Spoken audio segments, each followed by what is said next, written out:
The woman stumbling through Red Hollow's mud-caked street should have been dead. Blood streaked her face, her dress hung in tatters, and 3 federal marshals were 30 seconds behind her, guns drawn. When she crashed through the door of Miller's general store, gasping one word, "Help," every soul inside turned to stone. Because in a town where the law was corrupt and silence kept you breathing, helping the hunted meant becoming prey yourself. Then Rowan Hale, the blacksmith who hadn't spoken to anyone in 2 years, did the unthinkable. He lied. And that lie would burn Red Hollow to the ground. If you want to see how one desperate lie unraveled an empire of corruption, stay with me until the end. Hit that like button and drop a comment telling me what city you're watching from. I want to see how far this story travels. The rain came down like nails. Elena Voss didn't feel it anymore. Her feet had stopped sending signals to her brain about an hour ago. Maybe 2, she'd lost track. And now they were just mechanisms that moved when she told them to. Left, right, left. The hem of her dress dragged through the mud, heavy as iron chains. Somewhere behind her, voices rose and fell like thunder rolling across a valley. They were close. They were always close. Red Hollow materialized through the downpour like a graveyard rising from fog. Wooden buildings sagged against each other, their paint peeled away by wind and neglect. A single main street carved through the center, rutted with wagon tracks that had turned into rivers. This wasn't salvation. Elena knew that. But it was something other than the empty wilderness that had nearly swallowed her whole, and right now that counted as mercy. Her lungs burned. Each breath tasted like copper. The general store appeared on her left.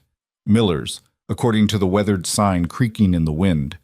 Light spilled from its windows, warm and yellow, impossibly beautiful. Elena didn't think. She just moved. The door exploded inward as she hit it, bell jangling like an alarm. Every head turned. A woman near the counter clutched her basket tighter. An old man by the stove froze with his coffee cup halfway to his mouth. 2 children playing checkers on the floor looked up with wide eyes. Elena opened her mouth. Nothing came out but a wheeze. "Please," she finally managed. The word scraped out of her throat. "Please, I need—" The door crashed open behind her.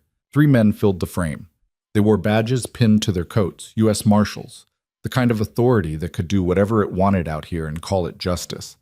The one in front was tall, angular, with a face like a hatchet and eyes that didn't blink enough. Deputy Marshal Kane. Elena had learned his name 2 days ago when he'd tried to kill her. "Step aside, miss," Kane said. His voice was flat, bureaucratic. He wasn't talking to Elena. He was talking to the woman with the basket, who'd shifted slightly, as if her body couldn't decide whether to block his path or flee. The woman chose wisely. She stepped back. Elena's hand found the counter. Her knees wanted to buckle, but she locked them, forced herself upright. Around the room, nobody moved. Nobody spoke. This was the calculus of frontier survival. Don't get involved. Don't take sides. Don't become a problem that needs solving. Elena Voss, Voss, Kane announced, like he was reading from a warrant. "You're wanted for theft, destruction of federal property, and assault on an officer of the law. You're coming with us." "That's not true," Elena said. Her voice shook. She hated that, hated the way fear stripped away everything but the truth of how small you were. "You know it's not true." Kane's expression didn't change. "Ma'am, you can walk out with us peaceful-like, or we can drag you. Outcome's the same either way." The other 2 marshals moved forward, flanking him. One was younger, nervous energy radiating off him like heat. The other was built like a bear and had the eyes to match, small, dark, calculating. They weren't here to arrest her. Elena saw it in their posture, in the way their hands rested near their guns. They were here to make sure she never talked. Her hand scrabbled along the counter, fingers searching for anything. A knife, a bottle, something she could use. They found nothing but smooth wood. "Nobody here wants trouble," the shopkeeper said. Miller, presumably. He was a thin man with a face full of broken capillaries and hands that trembled slightly. Just take her outside, don't—" "Quiet," Kane said. Miller's mouth snapped shut. Elena's vision narrowed. The room seemed to telescope away from her, leaving only the 3 men and the door behind them and the rain hammering down outside. She thought about running. She'd been running for days. Her body knew the motion, the desperation, the math of angles and distances. But there was nowhere to go. The back of the store was a wall. The windows were too small. The marshals were too close. This was it. This was where it ended. Then someone moved. Not toward her, not away. Just moved. A shift in the corner of her vision, near the potbelly stove. A figure stood, unfolding from a chair she hadn't noticed. The room's attention swiveled like a weather vane. The man was tall, not unusually so, but he carried his height like a weapon he'd learned to conceal, shoulders slightly hunched, head tilted down. He wore a blacksmith's leather apron over a simple shirt, both stained with soot and ash. His hands were scarred, knuckles thick with old breaks that had healed crooked. But it was his face that made Elena's breath catch. Not because it was handsome, though there was a brutal symmetry to it, sharp jaw, straight nose, eyes the color of smoke, but because it was completely empty. No fear, no curiosity, nothing. He crossed the room in 4 strides, stopped between Elena and the marshals. "She's with me," he said. His voice was low, rough from disuse. The words landed in the silence like stones in water. Kane's eyes narrowed. "Excuse me?" "My wife," the man said. He didn't look at Elena, didn't reach for her, just stood there, a wall of flesh and bone and inexplicable defiance. "Elena Hale, she's my wife." The room held its breath. Elena's mind spun. She'd never seen this man before in her life, had no idea who he was or why he was lying or what he possibly thought would happen next. But she was smart enough to know a lifeline when someone threw it, no matter how insane. "That's right," she heard herself say. Her voice came out stronger than she felt. "I'm his wife." Kane's gaze moved between them, reptilian and cold. "That's so. That's so," the man confirmed. "Funny," Kane said, "because we have information that Miss Voss here is unmarried, also that she's a criminal, also that she's fleeing prosecution for serious crimes against the territory. You claiming otherwise?" The man, Hale, apparently, didn't blink. "I'm saying she's my wife. You got paperwork says different?" Kane's jaw worked. Behind him, the nervous marshal shifted his weight. The bear just watched, patient as stone. "We got a warrant," Kane said. "For Elena Voss, not Elena Hale. You're playing word games." "I'm stating facts." Hale's voice didn't rise, didn't fall. It just existed, immovable. "She's my wife. We got married 6 months ago, over in Silver Creek. You want to dispute that? You're welcome to ride over and check the records. Should only take you 3 days." Kane's hand drifted toward his gun, not grabbing it, just drifting. A promise. "I could arrest you for obstruction," he said. "You could try." The temperature in the room dropped 10 degrees. Elena felt it, the sudden crystallization of violence waiting to happen. Hale didn't move, didn't tense, but something in his stillness changed, became active somehow, like a rope pulled taut. Kane saw it too. He wasn't stupid. Whatever he saw in Hale's eyes made him reassess, recalculate. Finally, he stepped back, just an inch. "This isn't over," he said. "Didn't figure it was," Hale replied. Kane looked at Elena. She forced herself to meet his gaze, to not flinch when he smiled. Thin, humorless, certain. "We'll be around," he said. Then to Hale, "You're making a mistake." "Wouldn't be my first." The marshals left. The door swung shut behind them with a finality that made Elena's knees finally give out. She grabbed the counter harder, held herself up through sheer stubbornness. Around the room, people exhaled. Miller wiped his forehead. The woman with the basket set it down with shaking hands. Hale turned to look at Elena for the first time. Up close, his eyes weren't just gray. They were fractured, like ice with cracks running through it. Old pain lived there, and something else. Recognition, maybe. Not of her specifically, but of what she was, what she represented. "You hurt?" he asked. Elena's laugh came out broken. Define hurt. His mouth might have twitched, might not have. "Can you walk?" "I've been walking for 3 days." "Can you walk another mile?" She wanted to say no, wanted to collapse right there on Miller's floor and sleep for a week. But Kane's smile was still burning in her vision, and she knew that this fragile lie wouldn't hold for long. They'd be back, maybe tonight, maybe with more men. "Yes," she said, Hale nodded once. Then he walked to the door, held it open, and waited. Elena followed. The rain had softened to a cold drizzle that worked its way under collars and into bones. Hale walked ahead without looking back, his boots splashing through puddles that reflected the gray sky. Elena concentrated on following, on matching his steady pace, even though every step felt like her legs were trying to mutiny. Nobody spoke. Red Hollow watched them pass with the kind of attention that tried to pretend it wasn't paying attention, curtains twitching, doors cracking open, then quickly closing. News traveled fast in small towns, gossip even faster. By nightfall, everyone would know that Rowan Hale, the blacksmith who hadn't strung more than 3 words together in 2 years, had claimed a bloodied stranger as his wife. They passed the last building, a tilted boarding house with broken shutters, and kept going. The road became a path, became just trampled grass heading into the woods. Pine trees closed in overhead, their branches creating a canopy that turned the drizzle into a soft mist. Elena's breathing grew ragged. Her vision started to blur at the edges, little black flowers blooming in her peripheral. She bit the inside of her cheek, used the pain to focus. How much further? The words came out barely above a whisper. Not far. His voice drifted back through the mist, flat and uninflected. Elena couldn't read anything in it. Couldn't tell if he was helping her or leading her somewhere to finish what the marshals had started. Her hand moved to her pocket, to the small folding knife she'd stolen from a sleeping drunk 2 nights ago. The handle was worn smooth, the blade probably dull. But it was something. The cabin appeared gradually, like it had been hiding in the trees and decided to stop. It was small, rough-hewn logs chinked with mud and moss. A stone chimney rose from one end, smoke trickling from the top. A lean-to off to the side sheltered a forge. Even cold and dormant, Elena could smell the ash and scorched metal. Hale climbed the 3 steps to the porch and pushed open the door.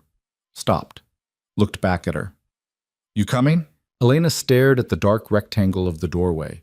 Every instinct she'd honed over the past week screamed at her not to go inside, not to trap herself, not to trust a stranger just because he'd lied to federal marshals. But the alternative was the woods and the cold and Kane's smile. She climbed the steps. Inside was warmer. A fire burned low in the hearth. The space was spare. A table, 2 chairs, a narrow bed in the corner, shelves holding tools and supplies. Everything was clean, ordered, functional. No decorations, no personal touches. It looked like a place someone existed in without actually living. Hale moved to the fire, added wood, poked it until flames rose higher. Light filled the room, warm and orange. Sit, he said, gesturing to one of the chairs. Elena sat. Now that she'd stopped moving, her body started cataloging damage. Her feet were ribbons of pain. Her ribs ached where she'd fallen in the river. Her left shoulder throbbed from where she'd slammed into a tree, running blind through darkness. And she was so tired. The kind of tired that lived in your bones and whispered that closing your eyes would be easy, would be relief. Hale was doing something at the shelves. He came back with a cloth, a bowl of water, a bottle of something that was probably whiskey. You're bleeding, he said, nodding at her face. Elena touched her forehead, felt the crust of dried blood. She'd forgotten about that. Couldn't even remember which fall had caused it. It's not bad, she said. Didn't say it was. Said you're bleeding. He set the bowl on the table, wet the cloth, held it out. When she didn't take it, he made a small gesture, not quite impatient, just practical. You can clean it yourself or I can do it. Either way, it needs cleaning. Infection's a poor way to die after you've worked so hard not to. Elena took the cloth, pressed it to her forehead, winced. The water came away pink. Hale watched her for a moment, then seemed to make a decision. He pulled out the other chair, sat down across from her. Up close, she could see more details. The scar that ran through his left eyebrow, the permanent shadows under his eyes, the way his hands rested on the table with the stillness of someone who'd trained himself not to fidget. You got a story? He asked. Elena's laugh was bitter. Everyone's got a story. Fair, let me be more specific. You got a story that explains why 3 federal marshals want you dead? She'd prepared for this, had practiced the explanation during the long miles, refining it until it was simple and believable. But sitting here, looking at the stranger who'd risked everything for reasons she didn't understand, the practiced words felt wrong. Yes, she said finally, but I don't know why you'd believe it. Try me. So she did. She told him about her uncle, Thomas Voss, a wealthy man who'd made his fortune buying land cheap from desperate settlers. Told him how she'd worked as his secretary, managing his correspondence, filing his papers. How she'd slowly realized that cheap meant stolen, forged deeds, bribed officials, families driven off their homesteads by men with guns. I found records, she said. The words came faster now, like a dam breaking. Letters, ledgers, proof of everything, names, dates, amounts paid. I was going to take it to the territorial governor, to the federal marshal's office, to someone who could do something. But your uncle found out, Hale said.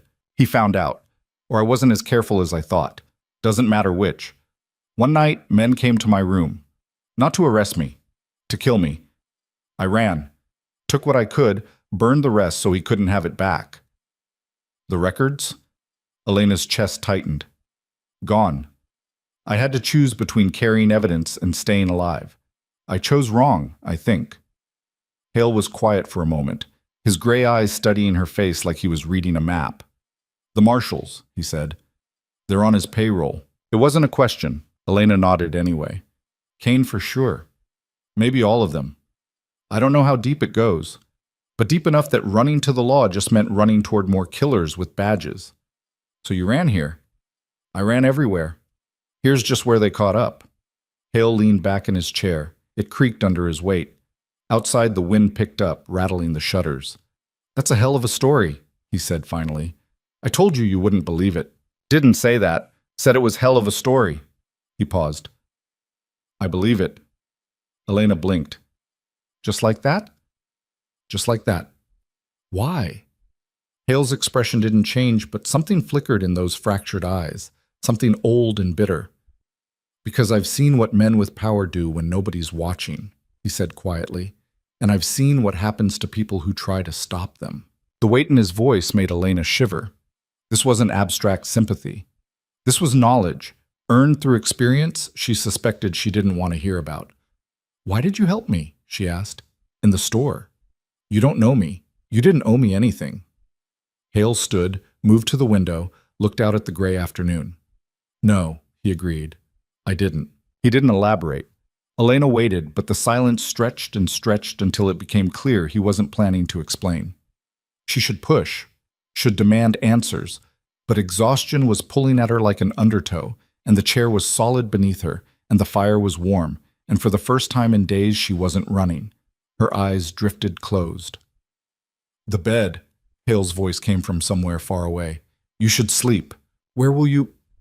The question dissolved before she could finish it.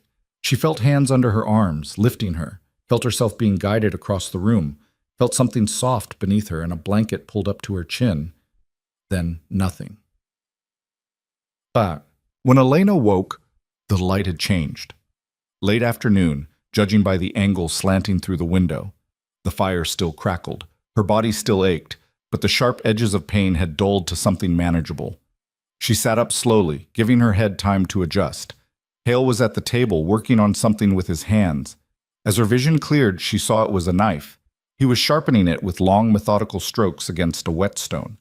The rhythm was almost meditative. He glanced up as she moved. How do you feel? Like I got trampled by a horse. Better than dead. Marginally. His mouth did that maybe twitch thing again. Elena swung her legs off the bed, tested her weight on her feet. They held. I need to leave, she said. Tonight, probably. They'll come back. Kane won't let this go. No, Hale agreed. He won't. So I should go before I bring more trouble down on you. Hale set down the knife and whetstone, looked at her with that direct, unsettling gaze. Where? He asked. What? Where will you go? Elena opened her mouth, closed it. She didn't have an answer. She'd spent the past week focused on survival, on the next mile and the mile after that. She hadn't thought beyond not dying. I don't know, she admitted. Somewhere else. Somewhere they're not looking. They'll be looking everywhere. Hale stood, crossed to the shelves, came back with 2 tin cups and a pot of coffee. Poured for both of them without asking. Your uncle has money. Money buys eyes. You could run for months and still end up with a bullet in your back. The coffee was strong and bitter. Elena wrapped her hands around the cup, let the heat seep into her palms. So what do you suggest? She asked. I stay here? Play house with a stranger until Kane decides to burn this place down with both of us in it? No, Hale said calmly. I suggest we do something smarter. Which is? We rebuild the evidence. Find the people who know what your uncle did. Get them to talk. Build a case strong enough that even corrupt marshals can't bury it. Elena stared at him. You're insane.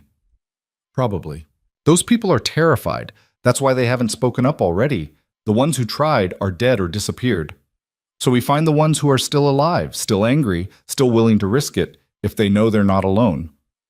And how exactly do we convince them of that? Hale took a sip of coffee. By being convincing. Elena wanted to laugh, wanted to throw the cup across the room and scream at the absurdity of it all. But something in Hale's expression stopped her. He wasn't joking, wasn't being flippant. He meant every word, and more than that, he believed it could work. Why would you do this? She asked. What possible reason could you have for throwing yourself into a fight that's guaranteed to end badly? Hale was quiet for a long moment. Outside, a crow called, harsh and lonely. I told you I've seen what powerful men do, he said finally. What I didn't tell you is I used to help them do it. Elena went still. I was a deputy marshal, Hale continued. His voice was flat, clinical, like he was reading from a report. 8 years. Did everything they asked. Arrested who they told me to arrest. Didn't ask questions when prisoners disappeared. Looked the other way when property got seized without warrants. Told myself I was keeping order, enforcing the law. Told myself that for a long time. What changed? They ordered me to kill a family. Homesteaders who wouldn't sell their land. No arrest. No trial. Just handle it. Make it look like raiders did it. Elena's throat was dry. Did you? No. The word was hard, final. I refused. Turned in my badge, thought that would be the end of it. But it wasn't. My partner, man I'd worked with for 5 years, came to my house 3 nights later, said he was sorry. Then he tried to put a bullet in my head. Hale touched the scar through his eyebrow unconsciously. He was a poor shot when he was drunk. I was a better one sober. You killed him. Yes. No justification, no excuses, just simple fact. Elena searched his face for guilt, for regret, for anything. Found only that same empty stillness. I ran, Hale said. Changed my name, ended up here. Spent 2 years keeping my head down, doing my work, not getting involved. And then today I watched 3 marshals come for you, and I saw... He stopped, started again. I saw a chance to do something right, to help someone the system was trying to destroy. Maybe that's selfish. Maybe I'm trying to balance scales that can't be balanced. I don't know, but I'm offering anyway. The silence settled between them, heavy with truths that couldn't be taken back. If we do this, Elena said slowly, if we actually try this insane plan, we're not just fighting my uncle. We're fighting everyone he bought. Every official, every lawman, every person with something to lose if the truth comes out. Yes, we'll probably die. Probably. And you're okay with that? Hale met her eyes. For the first time since she'd met him, something almost like emotion flickered across his face. It wasn't quite hope, more like determination, the kind that came from having nothing left to lose. I've been halfway to dead for 2 years, he said quietly. Might as well make it count for something. Elena looked down at her coffee, thought about running, thought about hiding, thought about spending the rest of her life, however short it might be, looking over her shoulder, waiting for the bullet she never saw coming.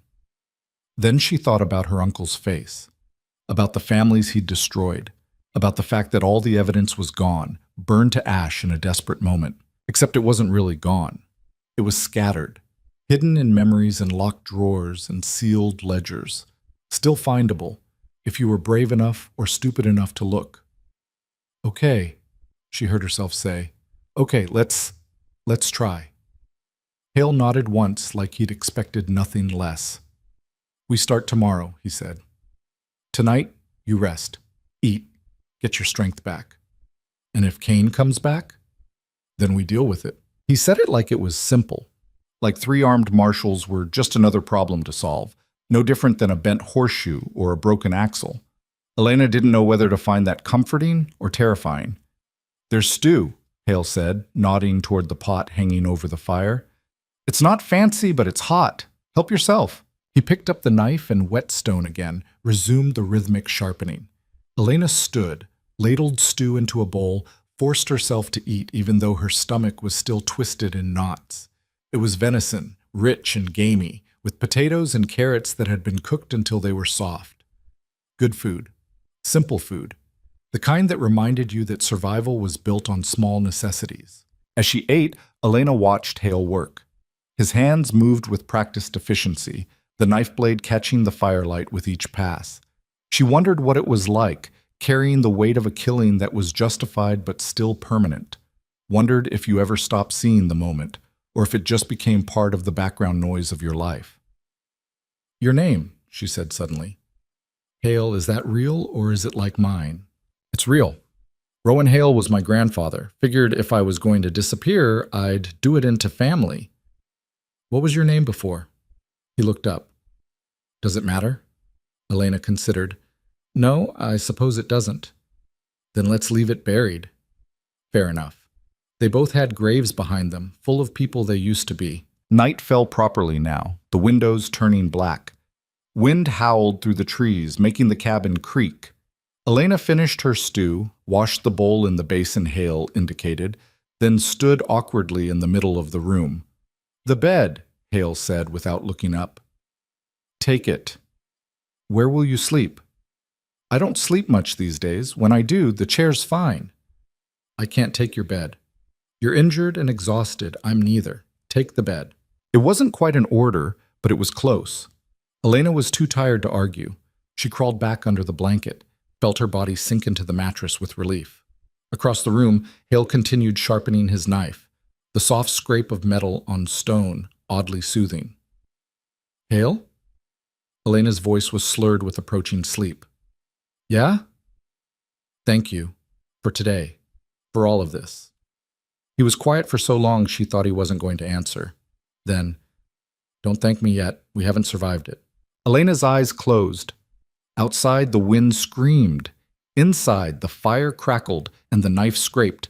And two people who had every reason to run were instead planning to fight. It was probably suicide, but at least it was honest suicide. At least they'd chosen it. Morning came cold and gray, the kind that made you question whether the sun still existed or if the world had decided to just stay dim forever. Elena woke to the smell of coffee and the sound of someone moving around the cabin with deliberate quietness, like they were trying not to disturb her but knew she'd wake anyway. Hale stood at the stove, frying something in a cast-iron pan. He'd already been outside. His coat hung by the door, dripping from the mist, and his boots were caked with fresh mud. You snore, he said without turning around. Elena sat up, rubbed her face. Good morning to you too. Wasn't a complaint, just an observation. She swung her legs out of bed, tested her feet. Still sore, but functional. Better than yesterday. Her whole body felt like it had been wrung out and hung to dry, but at least she could move without wanting to scream. Hale slid eggs onto 2 plates, brought them to the table along with bread that was hard enough to qualify as a weapon. Elena ate anyway. Hunger was hunger, and she'd learned over the past week that you didn't turn down food just because it wasn't soft. We need a plan, Hale said, cutting straight through any potential small talk. Your uncle's operation. How many people know about it? Elena chewed, thinking. Hard to say. He kept things compartmentalized, different people handling different pieces. But there were always homesteaders, families who got pushed out. Some of them would know something was wrong, even if they didn't understand the full picture. Names? A few. The Hendersons, they had a claim north of Silver Creek. Lost it last spring. Old man named Carlisle ran a trading post on the eastern road. He disappeared after he started asking questions about deed transfers. And there was a woman, Sarah Brennan, whose husband died in what they called an accident right after he refused to sell. Hale pulled out a stub of pencil and a scrap of paper, started writing. His handwriting was surprisingly neat, each letter carefully formed. Brennan still around? He asked. Last I heard, she was working at the boarding house in Red Hollow, cleaning rooms. That's a start. He tapped the pencil against the table, thinking. We'll need more than testimony, though. Your uncle covered his tracks with paperwork. We need to prove the paperwork was forged. The county clerk would have the original filings. The county clerk is probably bought. Elena grimaced. Probably, but there might be copies. The Territorial Land Office keeps duplicates of all major transfers. It's supposed to be a safeguard against fraud. Where's the land office? Cascade Falls, 3 days' ride. Hale nodded slowly. That's doable. But first we need to know what we're looking for. Specific parcels, dates, amounts. Otherwise we're searching blind. Which means we need to talk to the people who lost their land. Which means you need to be seen in town. The weight of that settled between them. Elena set down her fork, appetite suddenly gone. As your wife, she said. As my wife. They're going to talk. They're already talking. Let them. Talking keeps them occupied, keeps them from thinking too hard about why 3 marshals showed up looking for you. Elena pushed her eggs around the plate. This is insane. You know that, right? We're betting everything on the idea that scared people will suddenly decide to be brave. We're betting on the idea that scared people want justice more than they want safety. Hale's gray eyes were steady. Sometimes they do. Sometimes they don't. But we won't know until we ask. And if they say no, then we find another way. His certainty was almost offensive, like the world was just a series of problems with solutions, and all you had to do was keep trying until you found the right one. Elena wanted to believe it, wanted to think that determination and stubbornness could overcome corrupt marshals and stolen land, and a powerful man who'd literally sent killers after her. But she'd seen too much to believe in easy answers. We should start today, Hale said, standing and collecting the plates. The longer we wait, the more time Kane has to fortify his position. He already has the law on his side. How much more fortified can he get? He doesn't have the truth on his side, and he knows it. Hale washed the plates in the basin with efficient movements. Men like that, they're dangerous when they're confident, but they make mistakes when they're worried. And right now, he's worried. You were supposed to die in the wilderness. Instead, you showed up in town, alive, making claims. That's not what he planned for. Elena stood, moved to the window.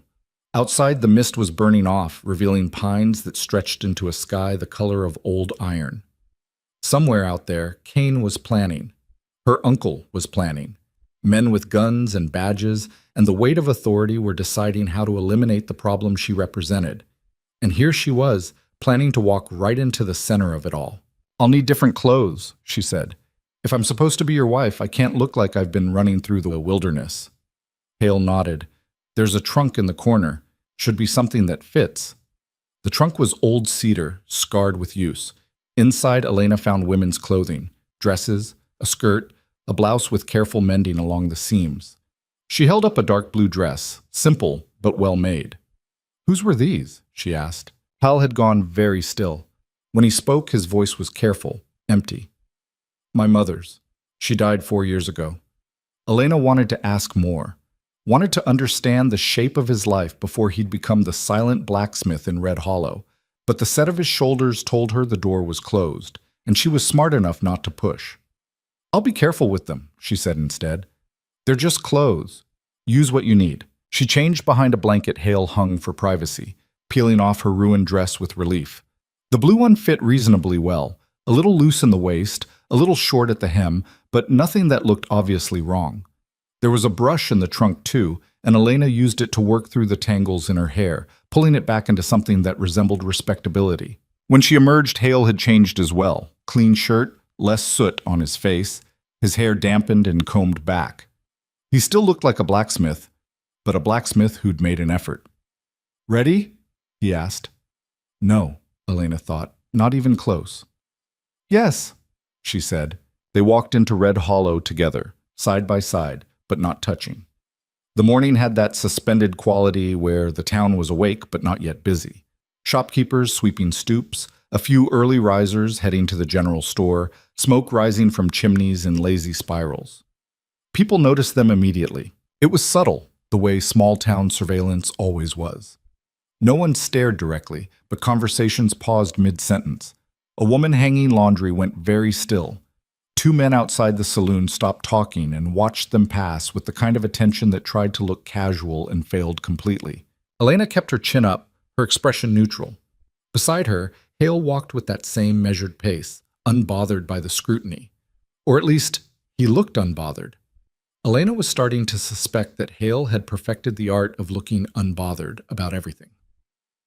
The boarding house sat at the far end of the main street, a two-story structure with peeling yellow paint and a porch that sagged in the middle. A sign hung crookedly. Rooms available, clean beds, no credit. Hale pushed open the door. Inside, the air smelled like lye soap and old wood. A narrow hallway stretched back toward a kitchen, and a steep staircase climbed to the second floor.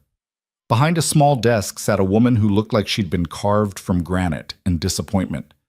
Square jaw, iron gray hair pulled into a bun so tight it had to hurt, eyes that had seen everything and been unimpressed by most of it. "Help you?" She didn't look up from the ledger she was writing in. "Looking for Sarah Brennan," Hale said. Now the woman looked up. Her gaze moved over them like she was cataloging inventory. "She's working. What's your business with her?" "Personal matter." "Personal how?" "The kind that's personal." The woman's mouth thinned. "Sarah's a good worker. I don't need trouble scaring her off." "We're not here to cause trouble," Elena said, stepping forward. "We just need to talk to her. 5 minutes." The woman studied Elena's face, and something in her expression shifted. Not quite sympathy, but maybe recognition. The kind that came from seeing someone who'd been through something. "She's upstairs," the woman said finally. "Third door on the left. Don't take long and don't make a scene." They climbed the narrow stairs, boards creaking under their weight. The third door was closed. Hale knocked, 3 soft raps, footsteps, hesitant. Then the door cracked open, revealing a thin woman with brown hair and eyes that looked too old for her face. She couldn't have been more than 30, but she carried herself like someone twice that, shoulders curved inward like she was trying to take up less space in the world.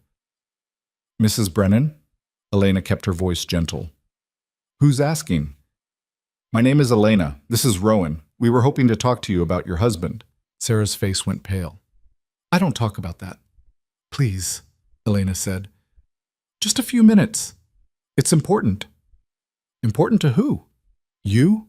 Because it sure as hell isn't important to anyone else."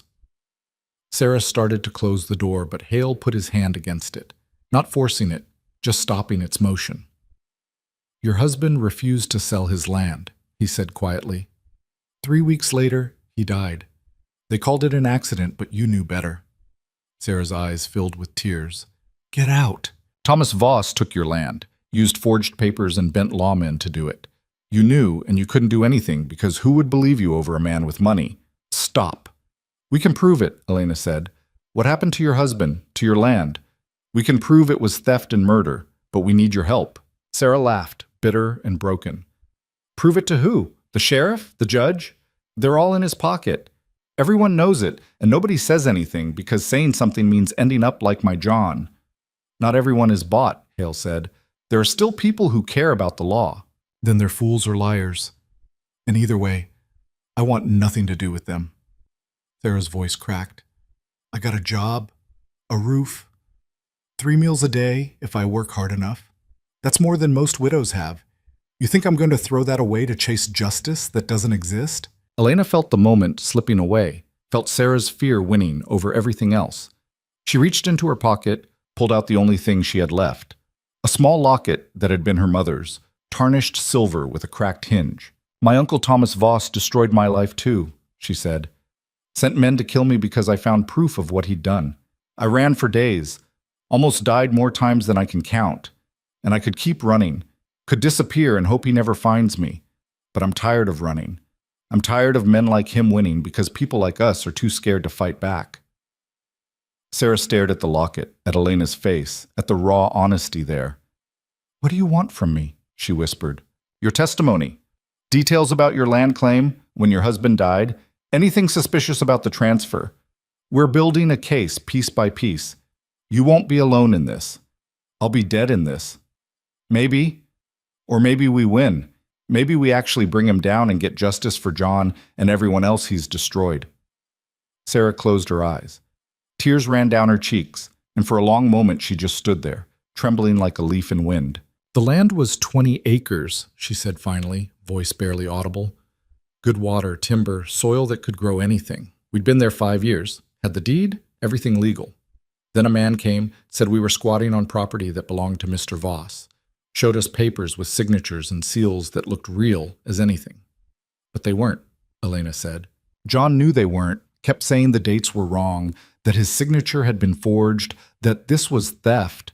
Went to the sheriff, who told him to stop making trouble. Went to the county clerk, who suddenly couldn't find our original deed. John was going to ride to Cascade Falls, file a complaint with the territorial office." Sarah's voice broke completely. "He never made it. His horse came back without him.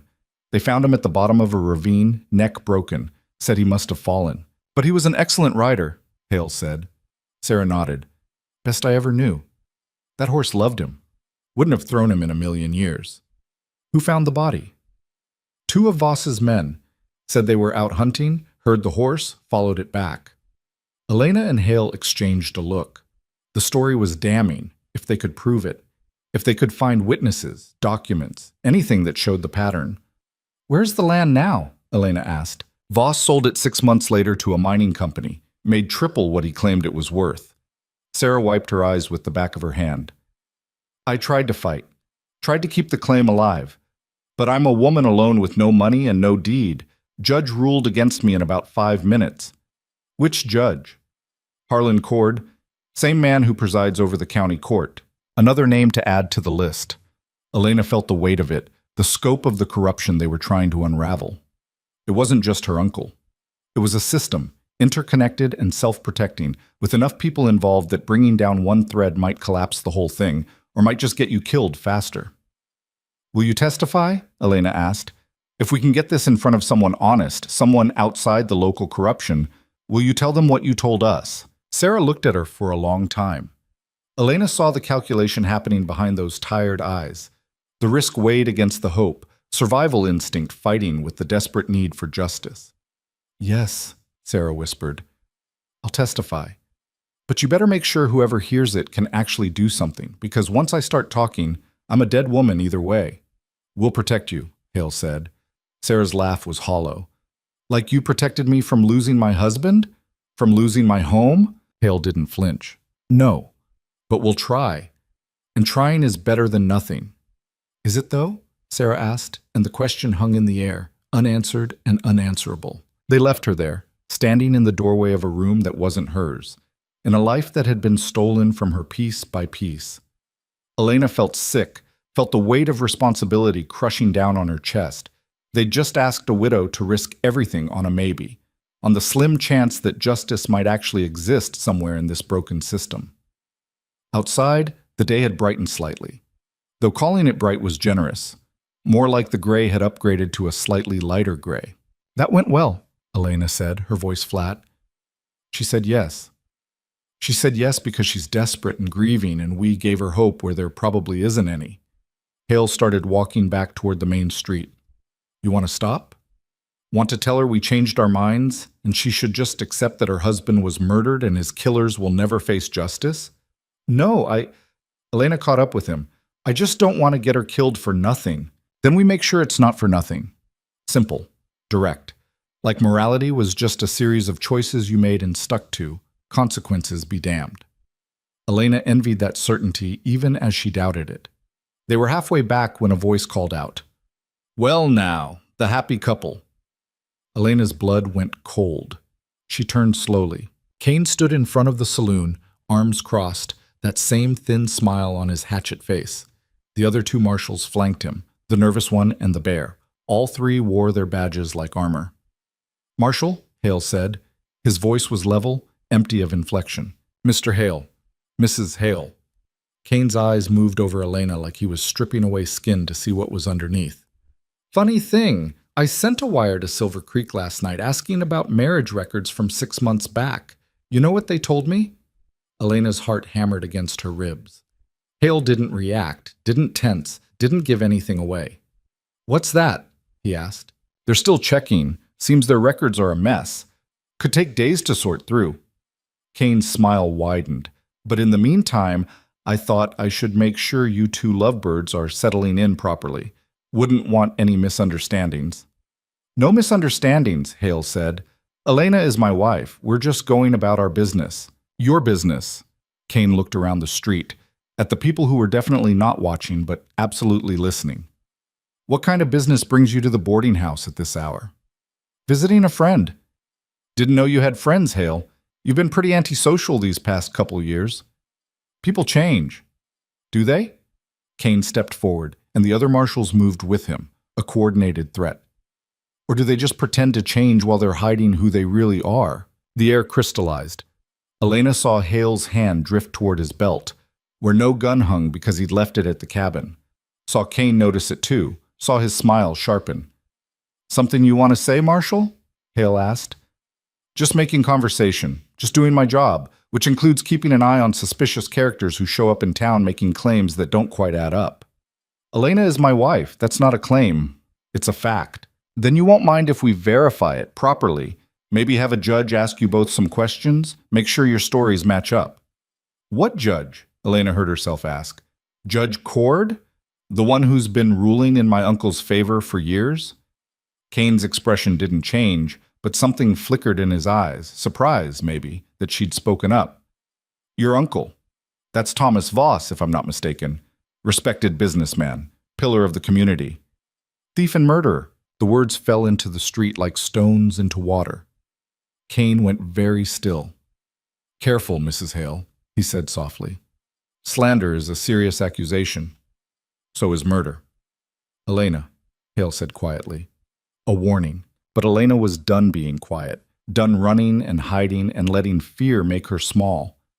"My uncle has been stealing land through forged deeds and bribed officials for years. When people resist, they die. Like John Brennan, like the Hendersons' oldest son, like dozens of others who got in his way." "Big accusations," Kane said. "You got proof?" "Working on it." "I bet you are." Kane looked at Hale. "You're letting your wife talk crazy, Hale. Might want to get that under control before she says something that causes real problems. She can say whatever she wants. Even if it gets you both killed?" The threat wasn't even veiled anymore. It just hung there, naked and certain. "We're done here," Hale said. He took Elena's elbow, started to turn away. "One more thing," Kane called out. "That wire I sent? I also asked about a Rowan Hale working as a deputy marshal anywhere in the territory. Figured it was a long shot, but you never know. Records might turn up something interesting." Hale stopped, didn't turn around, didn't speak. Kane's voice followed them like smoke. "You two have a nice day now, and Mrs. Hale, welcome to Red Hollow. I'm sure you'll find it's a real friendly town, as long as you don't cause trouble." They walked away without responding, but Elena could feel Kane's eyes on her back like the muzzle of a gun. She kept her breathing steady, her pace measured, refused to give him the satisfaction of seeing her rattled. Only when they were back on the path to Hale's cabin, safely under the cover of pine trees, did she let herself shake. "He knows," she said. "About you. About us. Everything. He suspects. That's different from knowing. He'll find out. It's only a matter of time before some clerk wires back saying there's no marriage record, or they dig up your real name and connect it to the shooting." Hale nodded. "Probably." "So what do we do?" "We move faster. Sarah Brennan gave us what we needed to start building a case. We find the others, the Hendersons, Carlisle, if he's still alive, anyone else who can add pieces to the puzzle. We document everything. Then we take it over Kane's head, straight to the territorial marshal's office, or even the federal prosecutor if we have to. And if they're corrupt too, then we keep going until we find someone who isn't." Elena stopped walking, turned to face him. "That's not a plan. That's just stubborn optimism disguised as strategy. You got a better idea?" She didn't. That was the problem. Running hadn't worked. Hiding hadn't worked. The only option left was to fight, even if fighting meant walking straight into a trap with your eyes wide open. "I hate this," she said quietly. "Yeah," Hale agreed. "Me too." They stood there in the gray morning light, two people who'd been broken by the system they were trying to fix, holding on to hope that was threadbare and probably foolish. But it was hope, and sometimes that was enough to keep moving. "The Hendersons," Elena said. "They had a claim north of Silver Creek. If they're still in the area, that's where we start. It's a 2-day ride, we'd need supplies. And we'd be leaving town, which Kane will notice. Let him notice. We're married, remember? Married people take trips. Elena almost smiled. You're enjoying this. The lying part. I'm enjoying having a purpose that isn't just existing. That hit harder than she expected. Elena looked at him, really looked, and saw past the stillness to the man underneath. Someone who'd been in hiding for so long he'd forgotten what it felt like to stand in daylight, who'd traded one kind of death for another, slower kind, until a desperate woman had crashed into his life and reminded him that standing still was just another way of giving up. Okay, she said. We leave tomorrow, but tonight we prepare. Food, water, weapons, if you have them. I have them. Of course you do. They walked the rest of the way in silence, each lost in their own thoughts. When they reached the cabin, Hale went immediately to work, checking saddles, sharpening knives, laying out supplies with the methodical precision of someone who'd done this before. Elena helped where she could, feeling useless but trying anyway. As the afternoon faded into evening, as they worked side by side in the small space, Elena felt something shift. Not trust exactly. Trust took time, but maybe the beginning of it. The recognition that whatever happened next, they were in it together. Two broken people trying to fix a broken system, armed with nothing but testimony and stubbornness and a lie that was starting to feel more real than either of them had planned. Outside, darkness gathered. Somewhere in Red Hollow, Kane was planning. Her uncle was planning. The machinery of corruption was grinding into motion, preparing to crush them. But for now, in this moment, they had light and warmth and a plan that was probably suicide, but at least gave them direction. Elena looked at Hale across the room, met his gray eyes, and saw her own desperate determination reflected back. We're going to lose, she said. Not a question, just acknowledgement of probability. Probably, Hale agreed, but we're going anyway. Yeah, we are. And somehow in that moment, that was enough. They left before dawn, when the world was still caught between darkness and the reluctant promise of light. Hale saddled 2 horses while Elena packed the last of their supplies, dried meat, hardtack, a canteen filled from the well. Her hands moved automatically, muscle memory from a life that felt like it belonged to someone else. The ride north was quiet. Not the comfortable kind of quiet, but the watchful kind where every snap twig and bird call made Elena's shoulders tense. Hale rode slightly ahead, his posture relaxed, but his eyes constantly scanning the tree line. He had a rifle across his saddle and a revolver at his hip, both worn with the ease of someone who'd carried weapons so long they'd become extensions of his body. By midday, they'd left Red Hollow far behind, trading familiar pines for rolling hills covered in scrub brush, and wildflowers that hadn't gotten the message that autumn was coming. The sky stretched overhead, huge and indifferent, the kind of sky that made you feel small in a way that was either comforting or terrifying depending on your state of mind. Elena's state of mind was somewhere between the two. How much further? She asked, breaking the silence that had stretched for miles. Another day, maybe less if we push. Hale didn't look back. The Henderson place was near Willow Creek, assuming they're still there. And if they're not? Then we wasted 2 days and we start over. His practicality should have been reassuring. Instead, it just reminded Elena how fragile their plan was, how much depended on people they didn't know doing things they had no reason to do. They stopped to water the horses at a stream that cut through a small valley. Elena dismounted stiffly, her thighs already protesting the hours in the saddle. She'd ridden before, but not like this, not pushing hard over rough terrain with the knowledge that every mile might be bringing them closer to something they weren't ready for. Hale filled the canteens while the horses drank. Elena sat on a flat rock and tried to work, feeling back into her legs. You're thinking too loud, Hale said without looking at her. Didn't realize thinking had volume. Yours does. You get this look, like you're doing complicated math in your head and not liking the answer. Elena almost smiled. That's exactly what I'm doing. The math is, we're 2 people with no authority, no backup, and a list of witnesses who are probably too scared to talk, trying to bring down a man who owns half the territory and most of the people in it. When you put it that way, it sounds bad. It is bad. Hale finally looked at her. You want to turn back? Did she? Elena examined the question honestly, turned it over in her mind like a stone she was checking for cracks. Going back meant safety, or at least the illusion of it.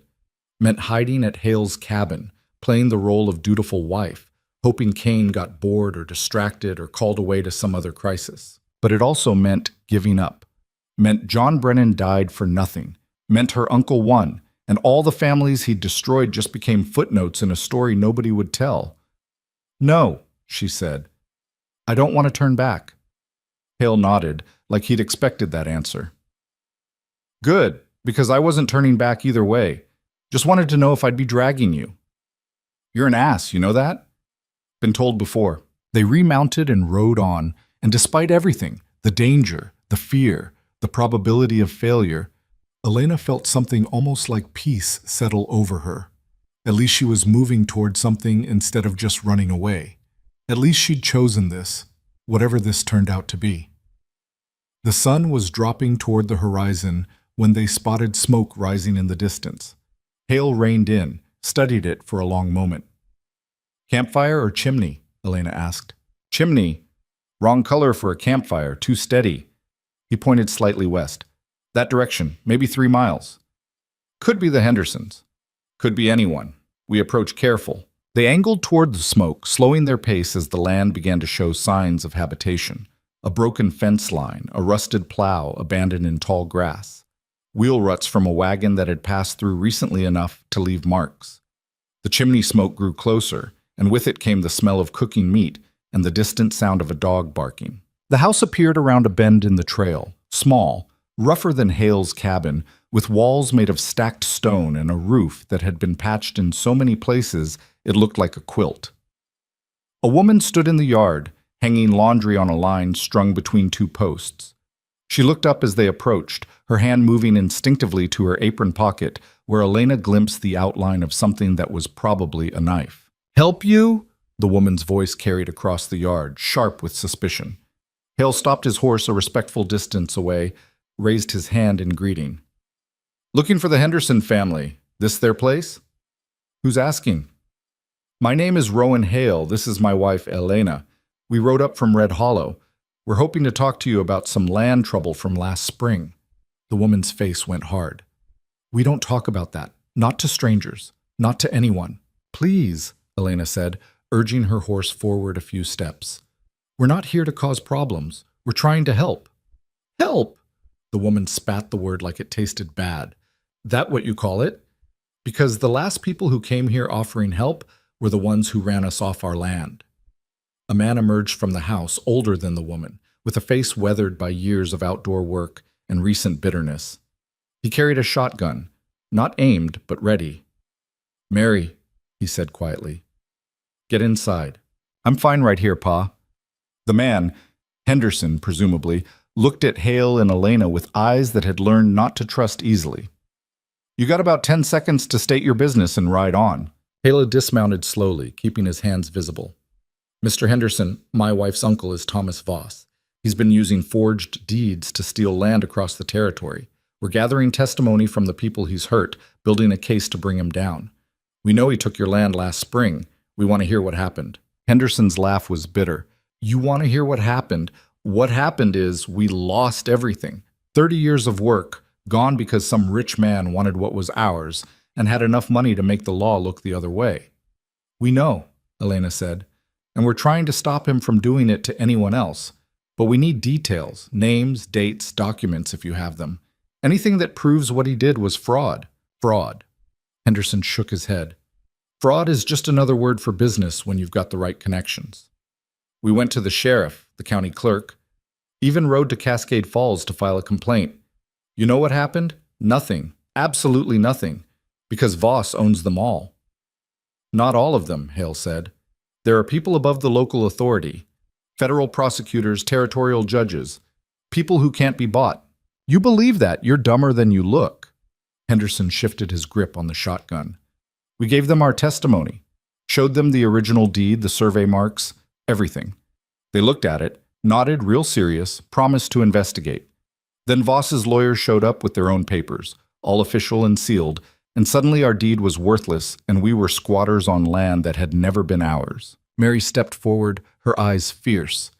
They gave us 3 days to clear out, 3 days to pack up 30 years of our lives. When Pa tried to fight it, they threatened to arrest him for trespassing. Our own land, trespassing. What happened to the land after you left? Elena asked. Sold it to a cattle company out of Denver, Henderson said. Made 10 times what they claimed it was worth in their fraudulent filing. Funny how that works. Elena glanced at Hale. The pattern was the same. Take the land cheap through legal manipulation. Flip it for massive profit. Her uncle wasn't just stealing from families. He was running a sophisticated operation with multiple layers of corruption protecting it. Your son, Elena said carefully. Sarah Brennan mentioned he died around the same time. Henderson's face went gray. Mary made a small sound, quickly stifled. Jacob, Henderson said quietly. He was our oldest, 23, strong as an ox and twice as stubborn. His voice cracked. He wouldn't leave it alone. Kept saying we should fight, should make noise, should force someone to pay attention. He rode to Silver Creek to talk to a newspaper editor he knew, figured if we couldn't get justice, maybe we could get publicity. What happened to him? Hale asked, though his tone suggested he already knew. He never came back. They found his body 2 weeks later in a ravine off the main road. Horse was gone. His saddlebags were gone. Sheriff said it looked like robbery, wrong place, wrong time. Henderson's hands tightened on the shotgun. My son knew those roads better than anyone, and he carried a rifle. Whoever killed him, it wasn't some random robber. Was there an investigation? Elena asked. If you can call it that. Sheriff asked around, didn't find anything, closed the case, said these things happen on the frontier, tragic but not uncommon. Henderson's voice was hollow. We buried our boy and packed our things and moved here, to this piece of nothing that nobody wants to steal because it's not worth the effort. The silence that followed was heavy with grief that had nowhere to go, rage that had been forced to turn inward. Elena felt it pressing against her chest, making it hard to breathe. I'm sorry, she said, and meant it. I'm so sorry for what happened to your family. Sorry doesn't bring back my son, Henderson said flatly. Sorry doesn't get us our land back. Sorry is just noise people make when they can't do anything useful. You're right, Hale said. But testimony can do something. If enough people come forward, if we can document the pattern, prove it's not isolated incidents but systematic fraud, we can force the territorial government to act. We already testified, Mary said. Didn't do any good then. Why would it be different now? Because this time we're not going to the local authorities, Elena said. We're going over their heads, federal level, and we're going to have so many witnesses, so much documentation that they can't ignore it or bury it. Henderson studied her face, searching for something. Hope, maybe. Or just sincerity. You Thomas Voss's niece? He asked. I was. I'm not anymore. Not after I found out what he was doing and he tried to have me killed for it. Those marshals in Red Hollow, Henderson said slowly, the ones people are talking about, they're looking for you. They're looking for a criminal named Elena Voss. I'm Elena Hale now. She gestured to Hale, his wife. Henderson's eyes narrowed. Awful convenient timing for a marriage. Convenient or not, it's what happened, Hale said. And right now the only thing that matters is whether you're willing to add your voice to the case we're building. Mary and her father exchanged a long look, the kind of wordless communication that came from years of shared hardship. Elena held her breath, watching the calculation happen. Fear versus anger, survival versus justice. If we do this, Mary said finally, if we testify again, what's to stop them from coming after us the way they came after Jacob? Nothing, Hale admitted. I won't lie to you. This is dangerous. Speaking up makes you a target. But staying silent just means they keep winning. Easy for you to say when you're not the one who's already lost everything. I lost plenty, Hale said quietly. Different circumstances, same corruption. That's why I'm here. Henderson lowered the shotgun finally, the barrel pointing at the ground. He looked old suddenly, worn down by grief and injustice and the exhausting work of just surviving. Come inside, he said. If we're going to do this fool thing, least we can do it over coffee. The interior of the house was cramped but clean, furnished with the kind of rough furniture people built themselves when they couldn't afford better. They sat around a table scarred with knife marks and water stains while Mary made coffee that was more chicory than bean, but hot and bitter and somehow perfect. Henderson pulled out a wooden box from under his bed, opened it carefully. Inside were papers, the original land deed, survey documents, letters from the county office, receipts for improvements they'd made to the property. He spread them across the table like evidence at a trial. "This is everything we have," he said. "Kept it even after we lost. Figured someday someone might care enough to look." Elena examined the documents, her secretarial training kicking in. The original deed was solid, proper seals, clear language, filed with the county 6 months before Voss's claim appeared. The survey markers matched the legal description exactly.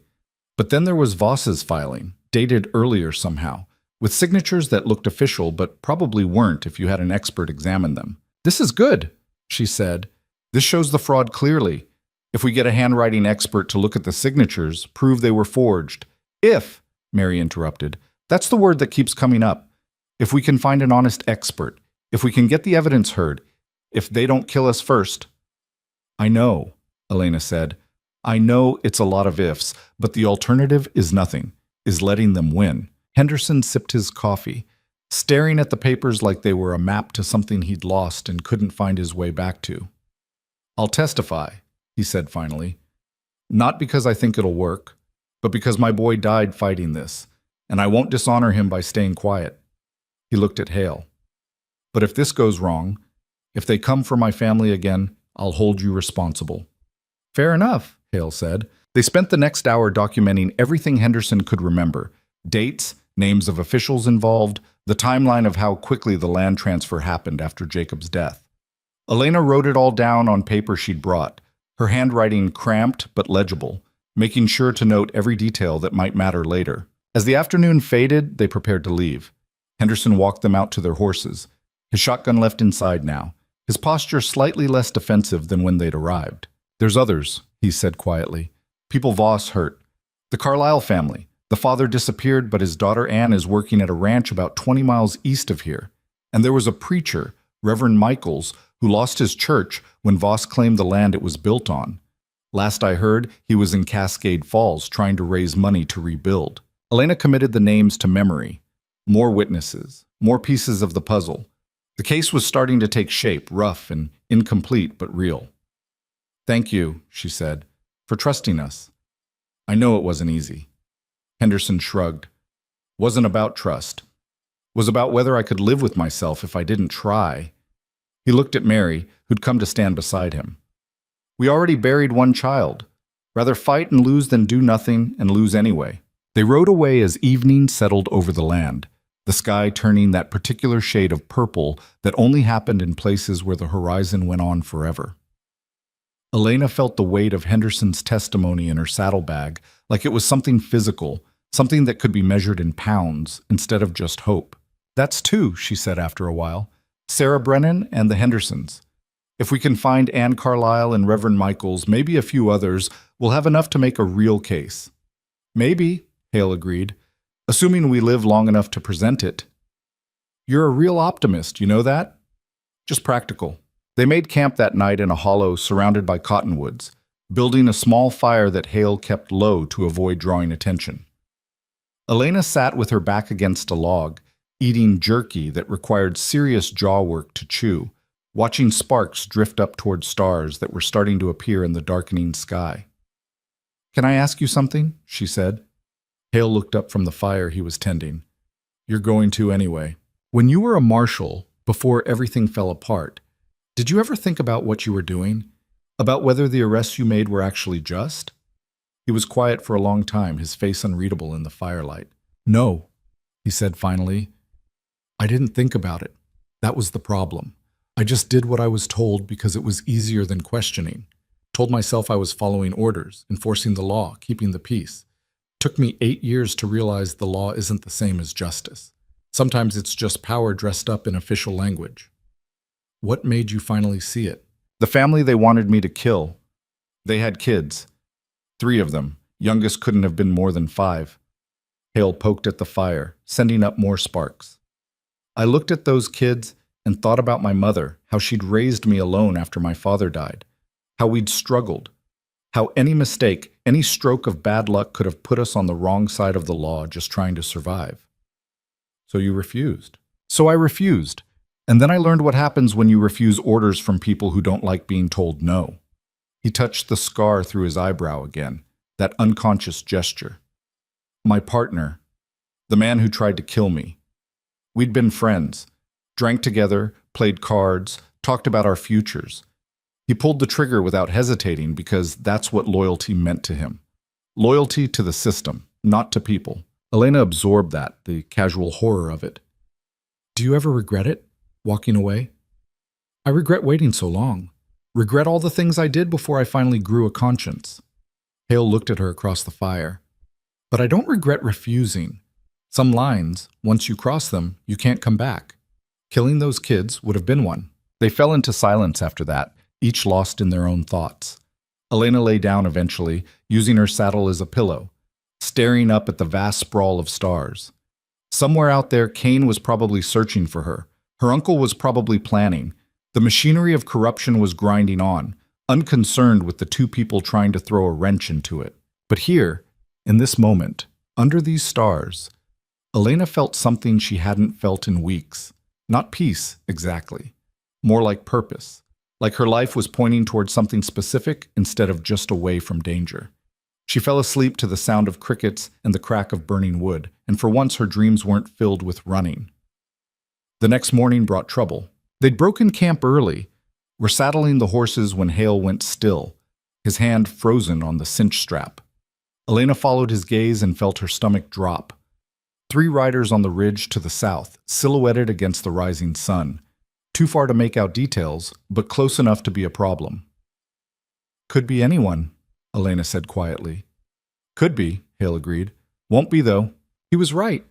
As the riders descended the ridge, angling toward them, Elena recognized the shapes, the way they sat their horses. The nervous marshal, the bear. And in front, riding with the confidence of someone who knew he had the upper hand, Kane. Mount up, Hale said. Slow. Don't give them an excuse. Elena climbed into her saddle, her heart hammering. They were miles from anywhere. No witnesses, no help. Just open country and 3 armed men who didn't need legal justification to do whatever they wanted. Kane reined in about 20 feet away, that same thin smile on his face. This close, Elena could see the calculation in his eyes, the cold assessment of prey. Mr. and Mrs. Hale, he said pleasantly. Fancy meeting you out here, long way from home. Taking a ride, Hale said. His voice was flat, empty. Not illegal last I checked. Course not. Free country, more or less. Kane's gaze moved to Elena. Though I got to say it's interesting timing. My wire came back from Silver Creek last night. Elena's blood went cold. No marriage record, Kane continued. Clerk checked twice. No Rowan Hale, no Elena Voss, no ceremony 6 months ago or any time in the past year. His smile widened. So either their records are wrong, or you two have been lying to federal officers. Which is it? Records get lost, Hale said. That they do. Convenient, isn't it? Records get lost, people get confused, and liars get to keep lying. Kane shifted in his saddle. But here's what's not confusing. You're harboring a fugitive. She's wanted for serious crimes. And you just admitted, in front of witnesses, that you're not actually married, which means you got no legal standing to protect her. The other 2 marshals spread out slightly, creating a loose triangle around them. The nervous one looked uncomfortable but determined. The bear just looked patient. What do you want, Kane? Hale asked. What I wanted from the start. The woman. She comes with us peacefully. You get to ride away. Maybe we forget about the obstruction charge. Maybe we don't, but at least you're breathing. And if I say no, then we take her anyway, and you don't ride away at all. The math was simple and brutal. 3 armed marshals versus 1 blacksmith and a woman who could barely shoot. The outcome wasn't in question. Elena's hand moved to the small revolver Hale had insisted she carry. It felt heavy, foreign, like something that belonged in someone else's story. Don't, Hale said quietly, without looking at her. Then to Kane. She's not going with you. Not your choice to make. It's exactly my choice. You want her, you go through me. Kane sighed like this was all very tedious. Hale, I don't know what happened to make you think playing hero was a good idea, but it's not. This woman is a criminal, She burned evidence, fled prosecution, assaulted an officer. Best case, she gets a trial. Worst case, he shrugged. Frontier justice has a way of working itself out. Frontier justice, Elena said, her voice shaking with anger instead of fear now. Is that what you call murder? Because we both know I'm not making it to any trial. Big accusations coming from someone with no proof. I'm working on the proof. And when I get it, everyone will know what my uncle did, what you helped him do. Kane's expression didn't change, but something flickered in his eyes. Not fear exactly. More like irritation that she was being difficult. Last chance, he said to Hale. Step aside, let us do our job. Walk away from this while you still can. Hale's hand drifted toward his revolver. The motion was slow, deliberate, a promise of what would happen next if things went wrong. No, he said simply. The moment crystallized. Elena saw it happen, saw the shift from negotiation to violence, saw Kane's hand move, saw the bear reach for his gun. Time seemed to slow and speed up simultaneously, every detail sharp and terrible. Then a voice called out from behind them. I wouldn't. Everyone froze. Elena turned in her saddle and saw Henderson standing at the edge of the cottonwood grove, his shotgun raised and aimed directly at Kane. Beside him, Mary held a rifle with the easy competence of someone who'd grown up hunting. This is federal business, Kane said, his voice tight now. Don't get involved. Already involved, Henderson said. These are my friends. You want them? You go through us too. And there's more of us than there are of you, so maybe you should reconsider. It was a bluff. There was no one else hiding in the trees, but Kane didn't know that. His gaze flicked between Hale and the Hendersons, calculating odds that had suddenly shifted.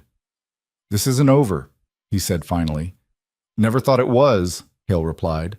Kane wheeled his horse around, jerked his head at the other marshals. They retreated back up the ridge, but slowly, making it clear they were choosing to leave rather than being forced. Only when they disappeared over the crest did Elena let out the breath she'd been holding. Her hands were shaking so badly she had to grip the saddle horn to keep them steady. Henderson lowered his shotgun, walked over. Saw them ride past our place at dawn. Figured they were tracking you. Figured you might need help. Thank you, Elena managed. You didn't have to... Yeah, I did, Henderson interrupted. Like I said, my boy died fighting these bastards. Least I can do is make sure his death counted for something. He looked at Hale. You two need to move faster. Kane knows you're gathering witnesses now. He'll try to stop you.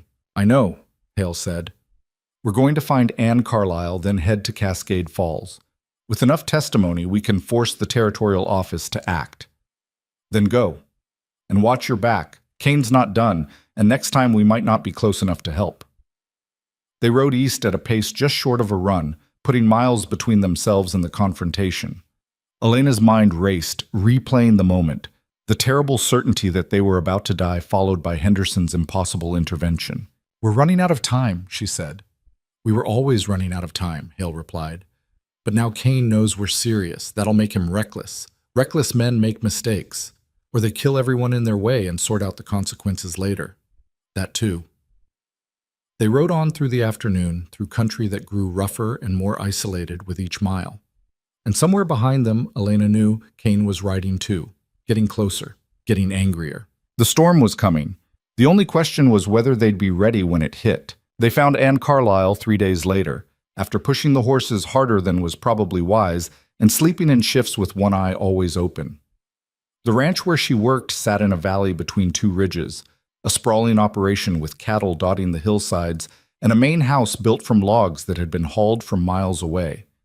A foreman met them at the gate, a weathered man with suspicious eyes and a rifle resting casually across his saddle.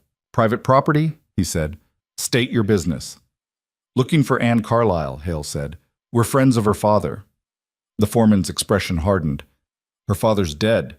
Been dead near 2 years. We know, Elena said carefully. That's why we're here. We need to talk to her about what happened. She don't talk about that. Ranch owner's orders, we don't need that kind of trouble. 5 minutes, Hale said. That's all we're asking. The foreman studied them for a long moment, then spat tobacco juice into the dirt. Wait here. He rode toward the main house, disappeared inside. Elena and Hale sat their horses in silence, watching cowboys work cattle in the distance, hearing the lowing of animals and the occasional shout. It was peaceful, in a way. The kind of place people built when they wanted to create something permanent, something that would last beyond their own lives. The foreman returned with a young woman walking beside his horse. Anne Carlyle was maybe 25, with auburn hair pulled back in a practical braid and hands that looked like they knew hard work. Her face was carefully neutral, giving nothing away. "You wanted to see me?" Her voice was flat, guarded. Elena dismounted, approached slowly. "Miss Carlyle, my name is Elena. This is Rowan. We're gathering testimony about land fraud committed by Thomas Voss. We know he was involved in your father's disappearance." Anne's jaw tightened. "I don't know anything about that. Your father owned a trading post on the Eastern Road. When Voss tried to claim the land it was on, your father refused to leave. Then he disappeared. People disappear all the time out here, doesn't mean anything." But her voice cracked on the last word, betraying her. Elena saw the grief there, barely contained, and something else. Fear that had calcified into a kind of protective numbness. "I know you're scared," Elena said gently. "I know speaking up feels like painting a target on your back. But we're building a case. We have other witnesses. If enough people come forward, then what?" Anne interrupted. "Then Voss goes to trial, gets a slap on the wrist? Meanwhile, everyone who testified ends up dead or disappeared or wishing they were." She shook her head. "I got a job here. I got food and a roof.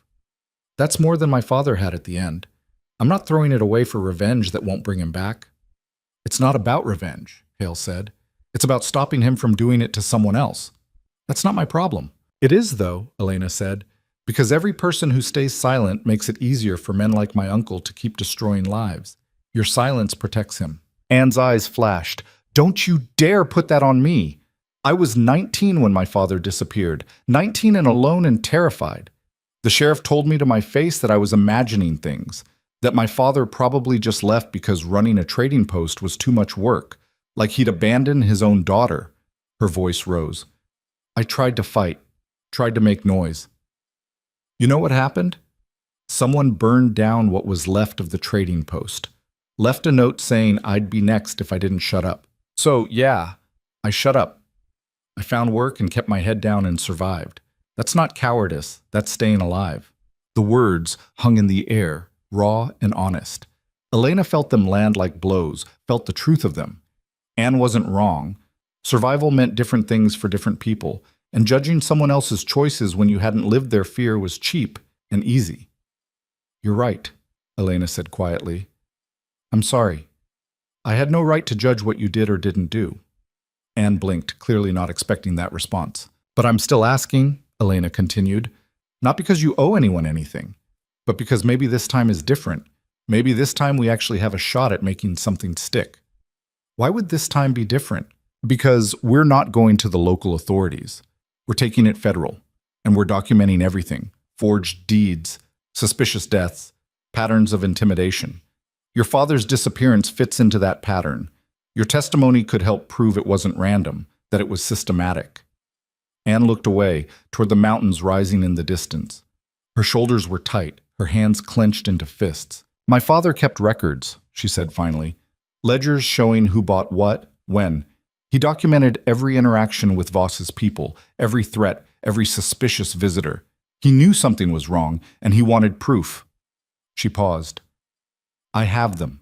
Saved them when I fled. Kept them hidden all this time, thinking maybe someday they'd matter." Elena's heart jumped. "That's exactly what we need. Physical evidence, contemporary documentation. I'll give them to you," Anne interrupted. "But I'm not testifying. I'll provide the records. Let them speak for themselves. But I won't stand up in front of people and paint a target on my back." It wasn't ideal, but it was something, more than they'd had 5 minutes ago. "That's fair," Hale said. "Where are the records?"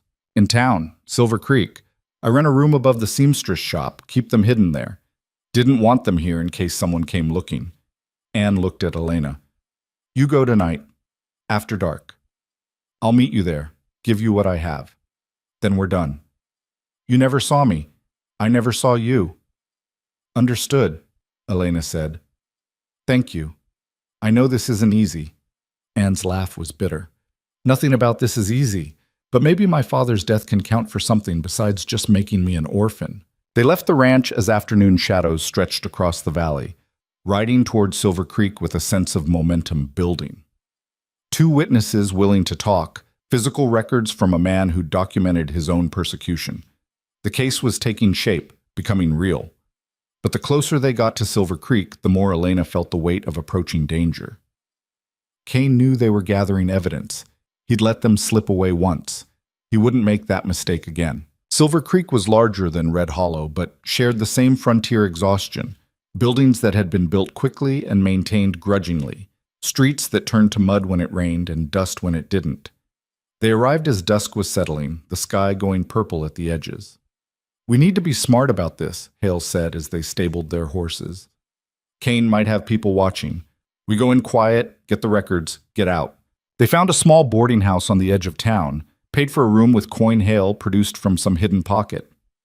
The room was barely bigger than a closet, with a bed that sagged in the middle and a window that overlooked an alley full of refuse. But it was shelter, and more importantly, it was anonymous. As full dark settled, they made their way through back streets toward the seamstress shop. The town was quiet, most people inside having dinner or drinks. A few late shoppers hurried past, collars turned up against the evening chill. Nobody paid them attention. The seamstress shop was closed, windows dark. Around back, a narrow staircase led to the second floor.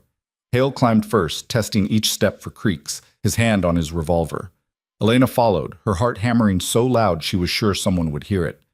Anne was waiting at the top, a small bundle wrapped in oilcloth tucked under her arm. She looked pale, jumpy, her eyes darting to every shadow. "This is everything," she whispered, thrusting the bundle at Elena. "Sales records, correspondence, dates and times of threats. My father was meticulous. If there's a pattern, it'll be in there." Elena took the bundle, feeling its weight. "Thank you. This could change everything, or get us all killed. Either way, I'm done. Don't come back, don't write. I never knew you." Anne turned to go, then stopped. "My father used to say the law was supposed to protect the weak from the strong, but out here the law just is the strong. I hope you prove him wrong." She disappeared down the stairs before Elena could respond, her footsteps fading into the night. Hale examined the bundle, checking the wrapping. "We should move. Every minute we're in town is a minute someone could spot us." They were halfway down the stairs when Elena heard it. The sound of horses, multiple riders moving fast down the main street. Her stomach dropped. "Run," Hale said. They ran. Through the alley, across a side street, cutting between buildings with the bundle clutched against Elena's chest. Behind them, shouts rose up, orders being barked. Then a gunshot cracked the night, the bullet singing off bricks somewhere close. They burst onto a street 2 blocks from their boarding house. More riders appeared at the far end, silhouettes against the lamplight. Kane's voice carried over the chaos. "Seal the exits. Nobody leaves this town." Hale grabbed Elena's arm, pulled her into a feed store whose back door hung open. They stumbled through darkness full of grain sacks and the smell of hay, found a ladder leading to a loft. Climbed without speaking, every breath too loud, every movement feeling catastrophically obvious. In the loft, they pressed against the wall, listening to the sounds of the search below. Boots on wooden boardwalks, men shouting to each other. More gunshots, though whether they were shooting at targets or just intimidation wasn't clear. "They knew," Elena whispered. "Someone told them we'd be here. Or they've been watching Anne, waiting for her to lead them to evidence." Hale's jaw was tight. "Either way, we're trapped. Can't get to the horses. Can't leave town without being seen." Below, the feed store door crashed open. Lamplight spilled across the floor as someone entered, boots heavy on the boards. "Check everywhere," Kane's voice. "They can't have gone far." Elena pressed herself flatter against the wall, barely breathing. Beside her, Hale had drawn his revolver, the metal catching faint moonlight from a crack in the roof. His expression was set, resigned. If they were found, he'd fight. They both knew how that would end. The searcher moved through the store, poking at grain sacks with what sounded like a rifle barrel. Each thud of impact made Elena's pulse spike. The ladder creaked as weight was placed on it. Hale raised his revolver, aimed at the opening to the loft. A head appeared. Young face, nervous eyes, the deputy who'd been with Kane from the start. He saw them, opened his mouth. Hale's finger tightened on the trigger. "Nobody up here," the young deputy called down. His eyes locked with Hale's, wide and terrified and pleading. Footsteps below, Kane's voice irritated. "You sure?" "Just hay and old furniture. They're not here." A pause that stretched for eternity. Then Kane swore, ordered his men out. The door slammed shut. The lamplight faded. The young deputy looked at them one more time, something complicated crossing his face. Fear, guilt, maybe the last shred of conscience he had left. Then he descended the ladder and was gone. Elena released her breath in a shuddering gasp. Why didn't he go? Don't know. Don't care. Hale lowered his gun but didn't holster it. We need to wait. Let them search other places. Thin out, then we move. They waited in the darkness of the loft for what felt like hours, but was probably less than one. The sounds of the search gradually faded, moving toward the other end of town. When silence had held for a solid 20 minutes, Hale finally moved. Now, quick and quiet. They descended the ladder, crossed through the feed store, slipped out into an alley that was empty and dark, made their way through the network of back passages they'd memorized earlier, moving like ghosts through a town that was hunting them. The boarding house was being watched. They could see two men stationed near the front entrance. Their horses were unreachable, probably already confiscated. They were on foot in hostile territory with evidence that could bring down a corrupt empire and nowhere safe to hide. The church, Hale whispered, nodding toward a steeple visible against the stars. It'll be empty this time of night. We can hide until morning, figure out our next move. The church was small, more of a chapel, really, with rough-hewn pews and an altar that had seen better days. They slipped inside through a side door that wasn't locked, found shelter in a storage room that smelled like old hymnals and candle wax. Elena sank to the floor, her legs finally giving out. The bundle of records was still clutched against her chest, miraculously intact. She unwrapped it carefully, revealing leather-bound ledgers and bundles of letters tied with string. "Look at this," she whispered, holding up a page to the faint moonlight coming through a high window. Carlyle documented every interaction, names, dates, amounts offered for his land. And here, a letter from someone in Voss's organization threatening him directly if he didn't sell. Hale examined the documents, his expression hardening. This is solid evidence, proof of coercion, intimidation, combined with the testimony we already have. The church door crashed open. They froze. Footsteps echoed through the main chapel, multiple people spreading out. "I know you're in here," Kane called out. His voice bounced off the walls, coming from everywhere and nowhere. "The Reverend was kind enough to mention this place has good hiding spots. Guess he was more helpful dead than alive." Elena's blood went cold. Reverend Michaels, the one Henderson had mentioned. Another witness, probably dead now because they'd been asking questions. "Here's how this plays out," Kane continued. "You come out peaceful, hand over whatever evidence you took from the Carlyle girl, and maybe you only get arrested instead of shot trying to escape. Or you make this difficult and we burn this church down with you in it. Either way, I get what I want." Hale looked at Elena in the darkness, whispered so low she almost couldn't hear. "The back. There's always a back way out of churches, for the Reverend to escape in emergencies." They moved as quietly as they could, feeling along the walls of the storage room. Elena's hand found a seam, a door so narrow and plain it was almost invisible. She pulled. It opened onto a cramped passage that led to the rear of the building. Behind them, the storage room door burst open. They ran down the passage, emerged into the night air just as gunshots erupted inside the church. Ran through a graveyard full of leaning headstones and dead flowers. Ran until Elena's lungs burned and her legs screamed and the sounds of pursuit faded behind them. They collapsed in a ravine outside town, hidden by scrub brush and darkness. Elena clutched the oilcloth bundle like a lifeline, while Hale watched their back trail for signs of following. "We can't stay here," he said after a few minutes. "They'll search in circles until they find us." "Where can we go?" "They'll be watching every road, every trail." "Then we don't use roads." Hale pointed north. "Rough country up there. Hard traveling, but harder to follow. We head cross-country to Cascade Falls, keep off anything that looks like a path. That's 3 days through wilderness. We don't have horses, supplies. We have what matters. The evidence, our testimony, that's enough." Elena wanted to argue, wanted to point out all the ways this plan was suicide. But looking at Hale's face, seeing the determination there that was really just another form of desperation, she knew argument was pointless. "Okay," she said, "let's go." They traveled through the night, pushing through country that fought them at every step. The land rose into foothills, became rocky and treacherous, full of hidden drops and unstable ground. By dawn, they were miles from Silver Creek, exhausted and bleeding from a dozen small cuts and scrapes. They holed up in a cave as the sun rose, taking turns sleeping in 2-hour shifts. Elena dreamed of running, always running, with something terrible behind her that she couldn't see but could feel getting closer. She woke gasping to find Hale watching the cave entrance, his rifle across his knees. "Anything?" she asked. "Birds stopped singing about an hour ago. Something's out there." They waited in tense silence as the morning grew brighter. Then Elena saw it, a flash of movement on the ridgeline above them. Then another. Men on horseback, spreading out in a search pattern. "They're persistent," Hale said quietly. "It's not persistence. It's fear."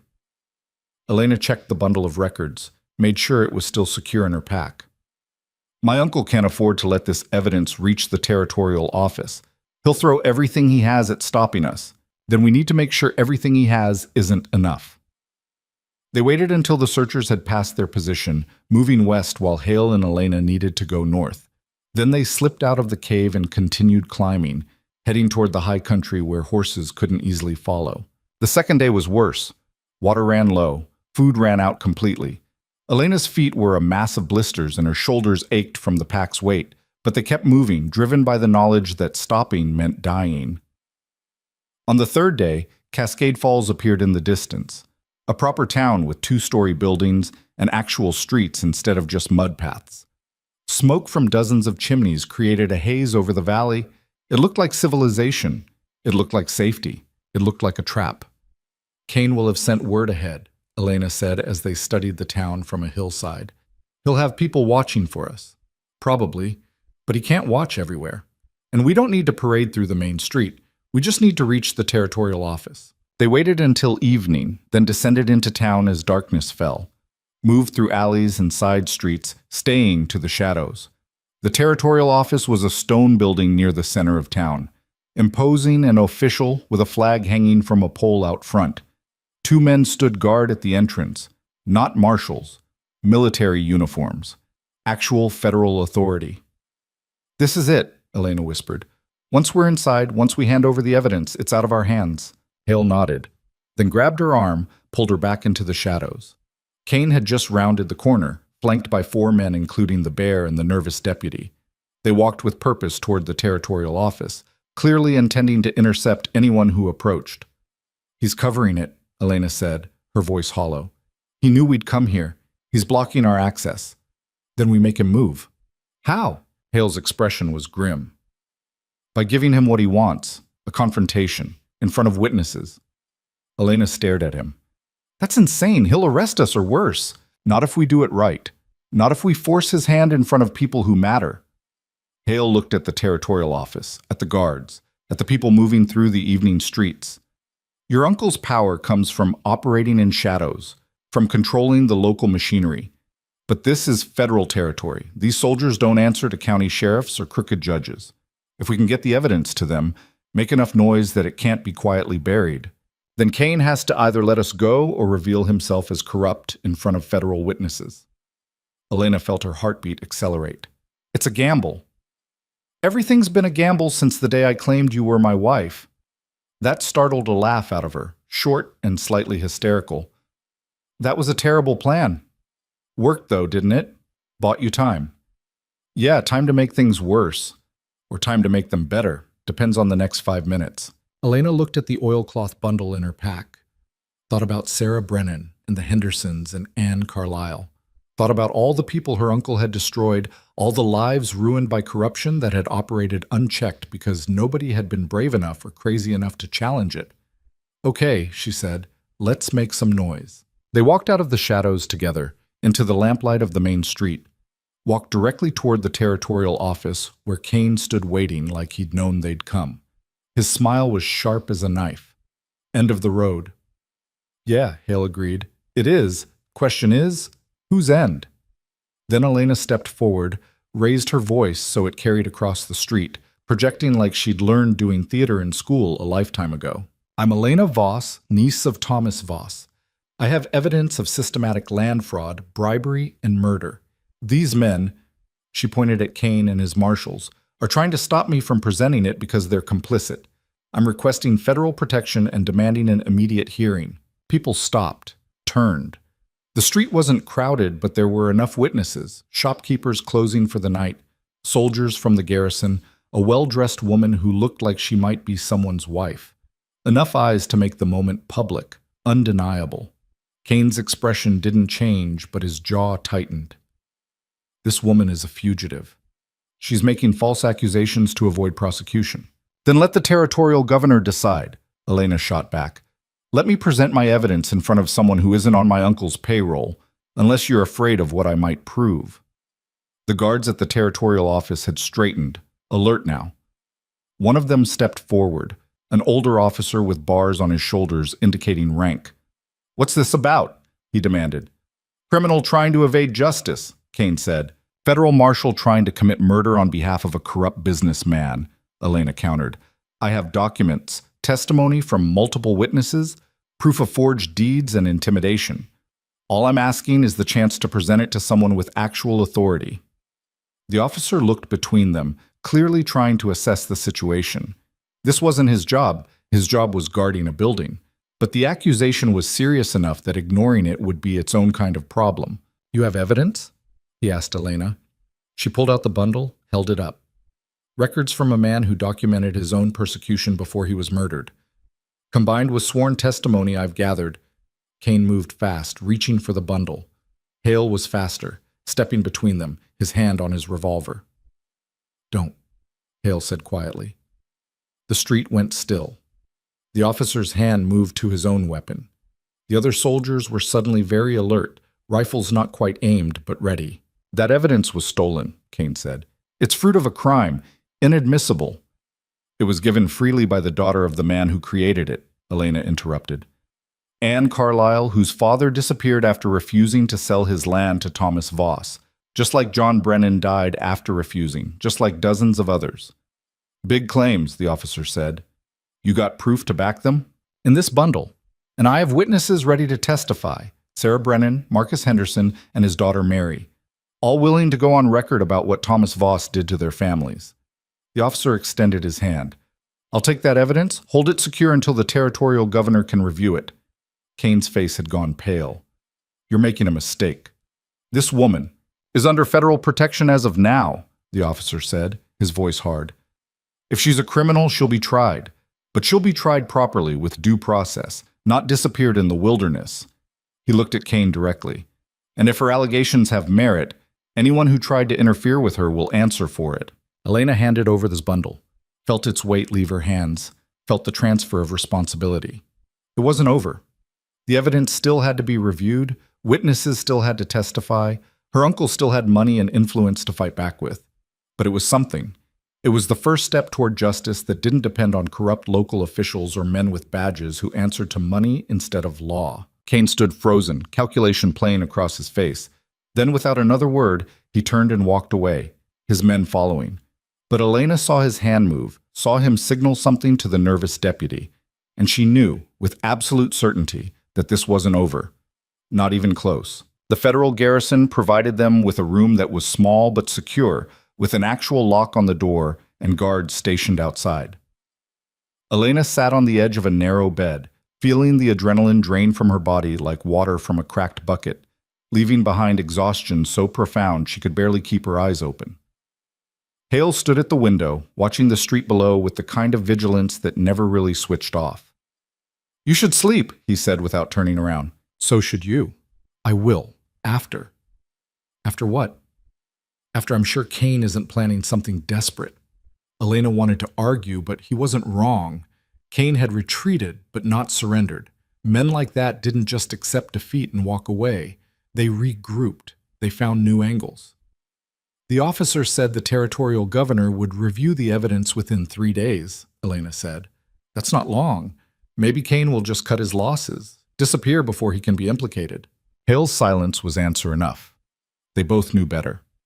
Elena lay back on the bed, not bothering to remove her boots. Sleep pulled at her like a riptide, and she was too tired to fight it. Her last conscious thought was of the bundle of records, now in federal hands, and whether it would be enough. She woke to voices outside the door, low, urgent. Hale was already moving, his revolver drawn, positioning himself between Elena and the entrance. The door opened. The officer from earlier stood there, but his expression was different now, tight, worried. "We have a situation," he said. "You need to come with me, now." They followed him through corridors lit by oil lamps downstairs into a room that was clearly set up for official business. A long table, chairs, maps on the walls. And standing at the far end, looking exhausted and furious, was a man Elena had only seen in newspaper sketches, Territorial Governor Arthur Brennan. No relation to Sarah, based on the name, but his reputation preceded him, honest to a fault, incorruptible, the kind of politician who'd made enemies by actually trying to do his job. "Miss Voss," he said without preamble. "Or should I say Mrs. Hale?" Elena's stomach dropped. "Governor? I've spent the last 6 hours reviewing the evidence you submitted. Carlisle's records, cross-referenced with testimony from witnesses my people tracked down and interviewed immediately." He paused. "It's damning. Systematic fraud on a scale I frankly didn't think possible in this territory." Relief and fear hit Elena simultaneously. "So you'll prosecute?" "I will, but there's a complication." Brennan gestured to the officer. "Captain Morris, tell them." Morris cleared his throat. "About 2 hours ago, we received word that a large group of armed men is heading toward Cascade Falls, 20, maybe 30 riders. They'll arrive by dawn." "My uncle," Elena said flatly. "Most likely, and accompanying them, according to our scout, are 3 federal marshals, including Deputy Marshal Kane." Brennan's expression was grim. "They're coming to, quote, retrieve a dangerous fugitive and restore order." Hale's jaw tightened. "They're coming to destroy the evidence and everyone who knows about it."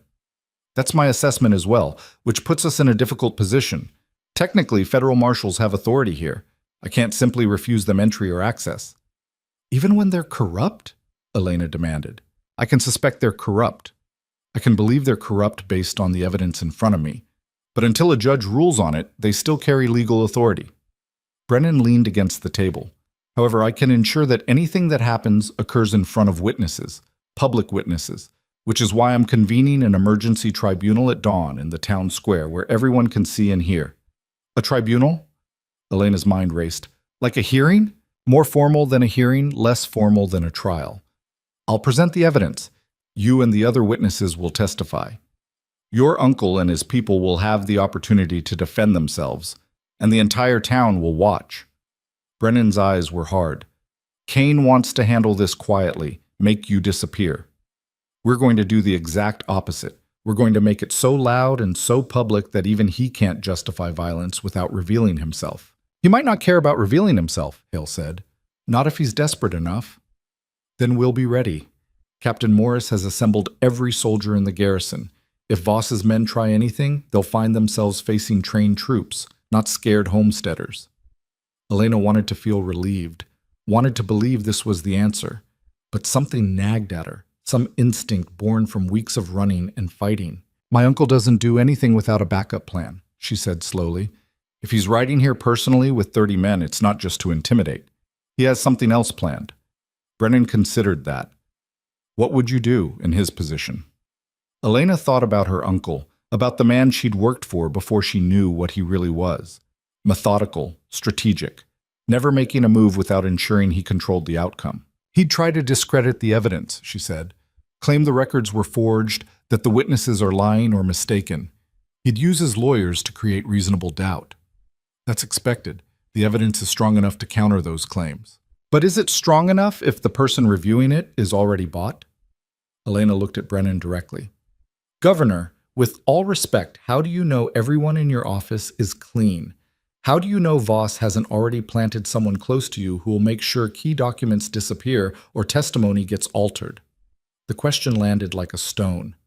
Brennan's expression darkened. "I trust my people," he said, but there was uncertainty in his voice now. "I'm sure you do. My uncle trusted his people too, until he realized one of them was stealing evidence of his crimes." Elena gestured at herself.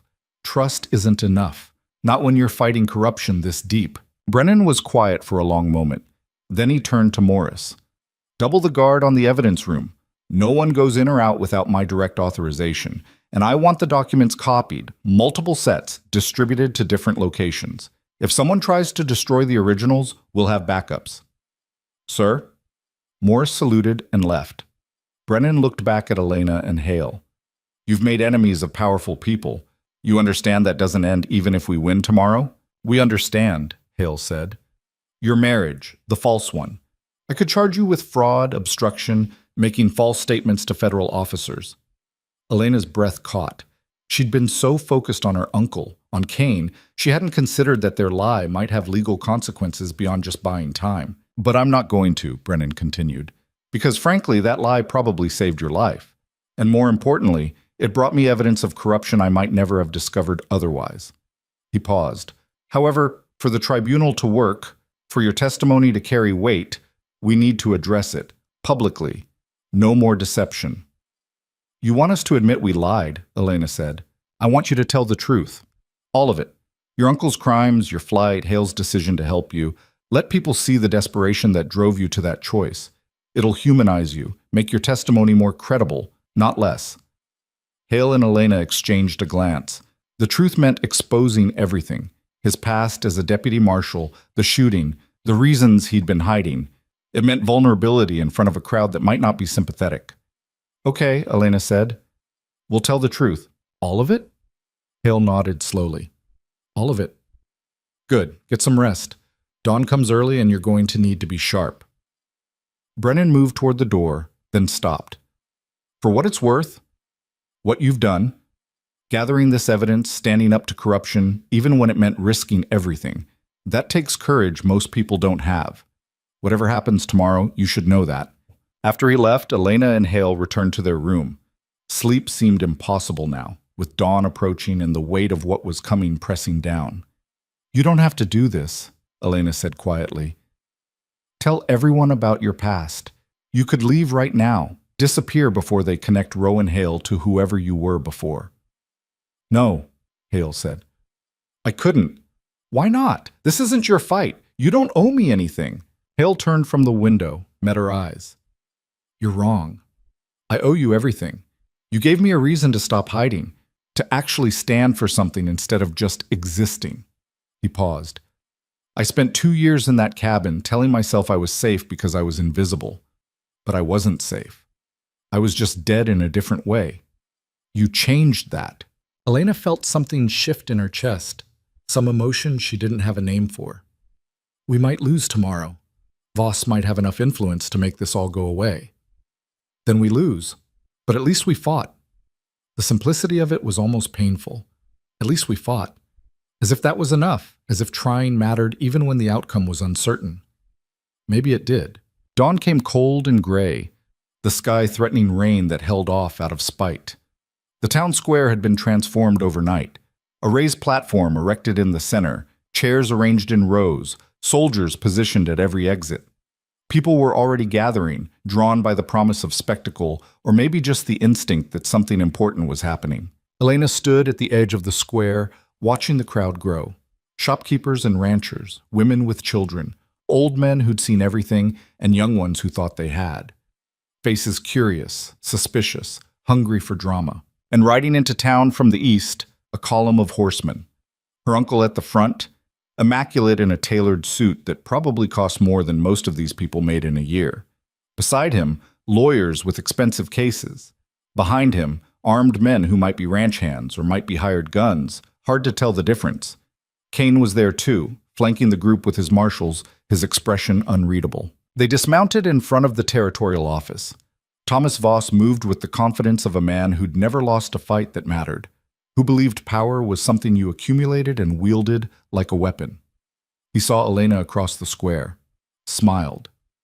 It was the smile that did it, the certainty in it, the assumption that this was all theater and he'd already won.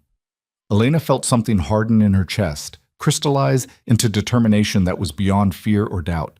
Governor Brennan appeared on the platform, dressed in formal attire, looking every inch the official authority he represented.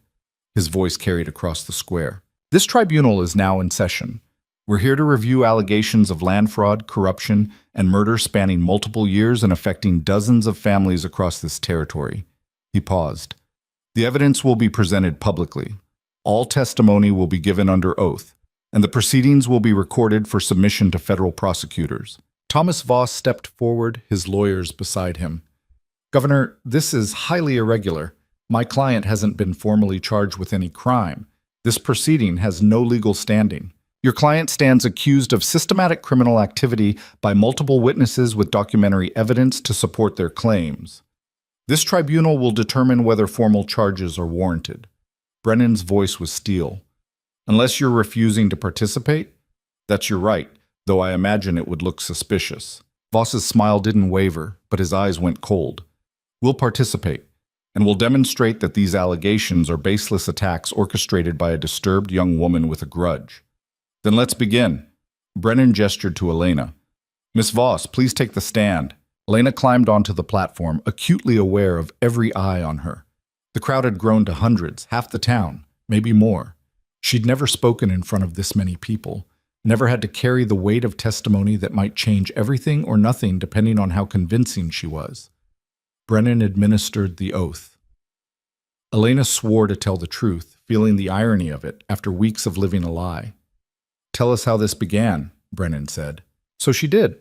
Started with working in her uncle's office, the gradually mounting evidence she couldn't ignore. The forged deeds, the bribed officials, the pattern of families losing everything to legal manipulations they couldn't fight. She spoke about finding the records, about the decision to expose him, about the men who came to kill her. Why should we believe you? One of Voss's lawyers interrupted. You're a bitter niece making accusations against a respected businessman. You have every reason to lie. I have documentation, Elena said, records kept by victims before they died or disappeared, physical evidence of forged signatures, dates that don't match official filings, and I have witnesses. Witnesses with their own grudges, failures looking for someone to blame for their own inadequacies. Elena felt anger spike, but kept her voice level. Families who lost their homes aren't failures. They're victims. There's a difference. Brennan called Sarah Brennan to the stand next. She walked up trembling, her fear visible to everyone. But when she spoke, her voice was clear. My husband John refused to sell our land. 3 weeks later, he was dead. They called it an accident, but John was the best rider I ever knew. That horse loved him. It wouldn't have thrown him unless something spooked it badly, or unless someone made sure he fell. Voss's lawyer stood. Accidents happen, Mrs. Brennan. Tragic, but not evidence of murder. The men who found his body worked for Mr. Voss, Sarah continued. They were on our land, even though we told them to stay away. Why were they there? What were they doing on our property the same day my husband died? The lawyer had no good answer to that. Sarah stepped down, and Marcus Henderson took her place. Then Mary Henderson. Then, to Elena's shock, Anne Carlyle walked into the square. She looked terrified, her hands shaking as she took the oath. But she testified, spoke about her father's disappearance, the threats, the systematic destruction of anyone who resisted. I was told to stay quiet, Anne said, her voice breaking. Told that speaking up would get me killed, and maybe it will. But I'm tired of being scared. I'm tired of letting them win just because we're too afraid to fight. The crowd was silent now. The atmosphere shifted from curious to somber. These weren't abstract accusations. These were real people, neighbors, describing losses that everyone could understand. Brennan presented Carlyle's ledgers, had an expert examine the signatures on the disputed deeds. The expert testified that multiple documents showed signs of forgery, ink inconsistencies, pressure variations, letter formations that didn't match known samples from the supposed signers. Voss's lawyers attacked every piece of evidence, every witness, called their memories unreliable, suggested coincidence explained the patterns, painted Elena as an unstable woman seeking revenge for some imagined slight. But the evidence kept mounting, document after document, testimony after testimony, the weight of it accumulating until even the skeptical faces in the crowd began to shift. Then Brennan called Rowan Hale. Hale walked to the platform with that same measured pace, unbothered by the attention or seemingly so. He took the oath, sat down, waited. State your full name for the record, Brennan said. Rowan Hale. Is that the name you were born with? A pause. The crowd leaned forward. No, Hale said. I was born Daniel Rowan. Changed my name 4 years ago after I left the Marshal Service. Murmurs rippled through the square. Brennan let them settle before continuing. Why did you leave? I was ordered to kill a family who refused to sell their land to a mining company. I refused the order. My partner tried to kill me for refusing. I defended myself. You killed your partner? Yes. And then you ran? Yes. The crowd was electric now, everyone processing this revelation. Voss's lawyer jumped up. This man is a murderer. His testimony is worthless. He's a man who refused an illegal order and defended his own life, Brennan cut in. Unless you're suggesting federal marshals should be able to kill citizens without consequence. The lawyer sat down, but damage was done. Elena could see it in the faces. Doubt, suspicion, the easy narrative that Hale was just another criminal. Then Kane stood up. He'd been silent throughout the proceedings, sitting in the back with his marshals, watching. Now he walked forward with that same predatory certainty. Governor, I have something to add to this testimony. You're not a witness in this proceeding. I'm a federal marshal investigating crimes in this territory. That gives me standing. Kane looked at Hale. Daniel Rowan, you're wanted for the murder of Deputy Marshal James Coltrane. There's a warrant out for your arrest. Has been for 4 years. Hale didn't react, didn't tense. I defended myself against a man trying to kill me on illegal orders. That's not murder. According to you. According to the official record, you killed your partner and fled prosecution. Kane smiled. And now you're here testifying against respected citizens, probably hoping to trade information for leniency. Your entire involvement is suspect. Elena saw it happening, the narrative shifting, their credibility crumbling. Kane had waited for exactly this moment, had let them present all their evidence before revealing the knife he'd been holding behind his back. But then another voice cut through the square. That's not how it happened. Everyone turned. The nervous young deputy who'd been with Kane from the start stood up, his face pale but determined. Deputy Marshal Hayes, Kane said, his voice suddenly sharp. Sit down. No, sir, I won't. Hayes walked toward the platform, his steps unsteady but committed. I was there. 4 years ago, when Daniel Rowan refused the kill order. I was new to the service, didn't understand what I was seeing, but I heard everything. Deputy, you're making a serious mistake. Marshal Coltrane tried to murder Rowan because Rowan wouldn't participate in an illegal execution. I heard Coltrane say the family was going to be killed regardless, that it was already decided by people above us. Rowan said no. Coltrane pulled his weapon. Rowan defended himself. The square was absolutely silent now. Hayes looked at Brennan. I didn't come forward at the time because I was scared, because I was young and stupid and thought loyalty meant following orders. But I've spent 4 years watching Marshal Kane do the same things that got Coltrane killed, taking bribes, intimidating witnesses, helping rich men destroy poor ones. His voice broke. I can't do it anymore. I can't be part of this. Kane's face had gone white. You're lying. I have proof. Hayes pulled out a folder. Correspondence between Kane and Thomas Voss. Payment records. Names of other marshals on Voss's payroll.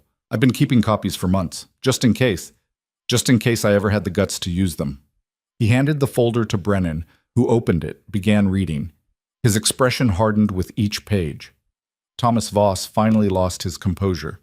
This is a setup. That evidence is fabricated. It's not, Hayes interrupted, and I'll testify to all of it, under oath, in front of a grand jury, whatever you need. The platform seemed to tilt under Elena's feet. This was it. This was the moment everything either came together or fell apart completely. Brennan looked up from the folder, looked at Voss, at Kane, at the crowd that was watching history unfold. Thomas Voss, he said formally, Deputy Marshal Kane, based on the evidence presented here and the testimony of multiple witnesses, including a federal officer, I am placing you both under arrest pending formal charges of fraud, bribery, conspiracy to commit murder, and corruption of federal authority. You can't do this, Voss said, but his voice had lost its certainty. I have lawyers, I have connections, you have crimes. Documented, witnessed, undeniable crimes. Brennan gestured to Morris. Captain, take them into custody. Soldiers moved forward. Voss's hired men reached for their weapons but stopped when they saw the number of rifles suddenly aimed at them. It wasn't a fight they could win, and they knew it. Kane looked at Elena as soldiers grabbed his arms. His expression was pure hate, pure promise of vengeance if he ever got the chance. But he wouldn't. The evidence was too strong, the witnesses too numerous, the corruption too exposed to be buried now.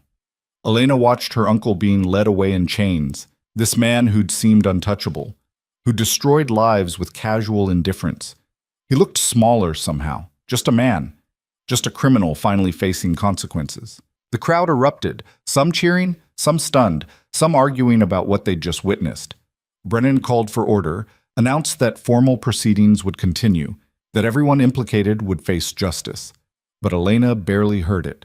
She was looking at Hale, who'd also been watching Voss's arrest with an expression she couldn't quite read. "It's over," she said quietly. "Not quite. There'll be trials, testimony, probably months of legal proceedings.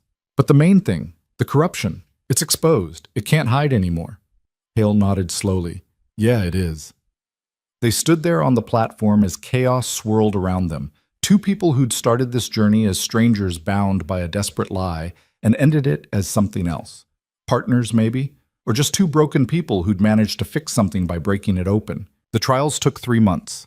Elena testified 4 times, in front of different judges and juries, telling her story until the words felt worn smooth from repetition. Hale testified too, his past examined and ultimately ruled justified self-defense. The warrant for Daniel Rowan was dismissed. Voss was convicted on 17 counts of fraud and 3 counts of conspiracy to commit murder, sentenced to 20 years in federal prison. His empire was dismantled, the stolen lands returned to their rightful owners, or sold at auction with proceeds going to the victims. Kane and 2 other marshals were also convicted, stripped of their badges, sent to prison. Hayes received immunity for his testimony and was transferred to a different territory, starting over with a clean slate. Sarah Brennan got her land back. The Hendersons got theirs. Anne Carlisle received compensation from the sale of her father's seized property. It wasn't justice, exactly. You couldn't bring back the dead or restore the years of suffering. But it was something. It was acknowledgement that what had happened was wrong, and that wrong had consequences. Elena stood in the office that had once belonged to her uncle, now being emptied by federal administrators. Papers boxed up, furniture tagged for auction. The empire reduced to inventory. She found a photograph in a drawer, her uncle with various officials, all smiling, all complicit. She stared at it for a moment, then dropped it in the trash. "You ready?" Hale's voice from the doorway. Elena turned. He looked different in the light from the window, less like a ghost and more like a person. The shadows under his eyes had faded. He stood straighter. "Where are we going?" she asked. "I was thinking maybe Silver Creek. There's land available now, reasonable prices since the fraud schemes collapsed. Could set up a smithy, do honest work." "We?" Hale's expression was carefully neutral. "Well, we're married, legally now, after all that testimony made it official." Seemed like a waste to end the arrangement just when it became real. Elena felt something warm spread through her chest. During the trials, in between testimony and evidence review, they'd actually gotten married. Quietly, in a judge's office, making the lie true.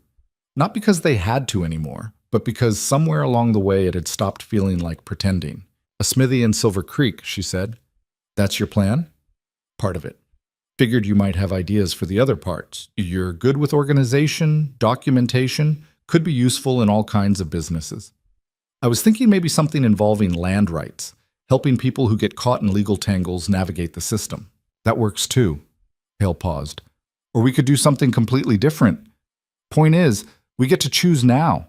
No one hunting us. No one pulling strings behind the scenes." Freedom.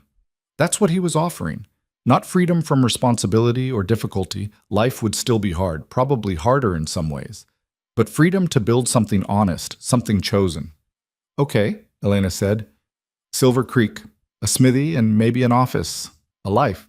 "A life," Hale agreed. They walked out of the office together, leaving behind the evidence of corruption and the weight of the past. The street outside was full of normal people doing normal things, shopping, talking, living, no one running, no one hiding. Elena had spent weeks believing that survival meant staying ahead of the danger, that safety was something you found by being invisible. But standing here now, with Hale beside her, and the future uncertain but theirs to shape, She understood differently. Safety wasn't about being invisible. It was about being willing to stand in the light, to be seen, to fight for the right to exist without fear. And justice wasn't some abstract concept that happened to other people. It was something you built, piece by piece, testimony by testimony, even when the odds were terrible and the cost was high. Because the alternative was letting corrupt men define what was possible. Was accepting that power always won, that ordinary people couldn't fight back, that silence was survival. And Elena had learned in the hardest way possible that silence was just another kind of death. They rode out of Cascade Falls on horses that actually belonged to them now, purchased with money from Brennan's victim compensation fund. The sky was that impossible blue that only happened in autumn, and the road ahead was clear. Behind them, a town was learning to function without corruption greasing every wheel. Families were reclaiming their land. Officials were being replaced by people who actually believed in law instead of just profit. It wouldn't last perfectly. Human nature being what it was, new corruption would eventually find new cracks to seep through. But for now, for this moment, something had changed. The machine had been broken and rebuilt, and maybe that was enough. Hale looked over at her as they rode. You ever regret it? Running into that general store? Elena thought about it honestly, about the fear and the running and the night sleeping with one eye open, about Sarah Brennan's grief and the Hendersons' loss and all the pain that had led to this moment. No, she said. I regret what my uncle did. I regret not seeing it sooner, but running into that store, making you part of this, that I don't regret. Even though I lied to federal marshals and made your life more complicated? Especially because of that. Elena smiled. You gave me a chance when I was out of chances. That counts for something. Yeah, Hale said quietly. It does. They rode on toward Silver Creek, toward a future that was uncertain but honest, built on choices instead of desperation. And if the road ahead had difficulties, and it would because roads always did, at least they'd face them standing upright instead of running. At least they'd chosen to fight. The story that began with a lie in a general store ended with truth in a town square. The woman who'd stumbled through the mud bleeding and desperate was now riding toward a new life, with her head up and her fear transformed into something harder and more useful. And the blacksmith who'd hidden for 2 years pretending to be dead had learned that being alive meant more than just breathing. It meant standing for something, even when standing was dangerous. It meant taking the risk of being seen. Red Hollow would tell stories about them for years. The desperate fugitive and the silent blacksmith, the lie that became truth, the corruption exposed by people who had every reason to stay quiet but chose noise instead. Some would remember them as heroes, others as troublemakers who disrupted a functioning system. Most would probably forget them entirely, the way history forgets most people who try to change things. But Elena didn't care about being remembered. She cared about the families who got their land back, about Sarah Brennan sleeping without nightmares, about Anne Carlisle no longer having to hide her father's records out of fear. She cared that they'd tried, that they'd fought, that when faced with the choice between safe silence and dangerous truth, they'd chosen truth. And maybe that was the real lesson buried in all of this. Not that good always wins, or that justice is inevitable, or that one person can change the world, but that one person can choose to try. Can choose to stand up even when the odds are terrible, can choose to believe that fighting matters, even if the fight is small and the victory incomplete. Because the alternative was accepting that corruption was just how things worked, that powerful men could destroy lives without consequence, that ordinary people had no recourse but to endure. And Elena Hale, had decided that wasn't acceptable. So she'd fought. With testimony and evidence and witnesses who were just as scared as she was but chose courage anyway.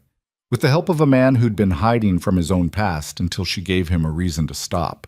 They hadn't fixed everything. Probably hadn't even fixed most things. But they'd fixed something. Had proven that corruption could be challenged, that silence could be broken, that fear didn't have to win. And as they rode into the afternoon sun toward whatever came next, that was enough. It had to be. Because if fighting back, even imperfectly, even with uncertain outcomes, wasn't enough, then what was the point of any of it? Silver Creek appeared on the horizon, a cluster of buildings nestled in a valley that looked almost peaceful. A place to start over. A place to build something honest. Elena reached over, took Hale's hand. He looked surprised for a moment, then squeezed back. "Thank you," she said. "For everything. For the lie that saved my life, for standing with me when you didn't have to." "You gave me my life back," Hale replied. "Fair trade." They rode into town together, two people who'd survived something terrible and come out the other side changed but whole. The future was uncertain, full of work and difficulty and the normal struggles of building a life. But it was theirs, chosen, not imposed, honest, not corrupt, and that made all the difference.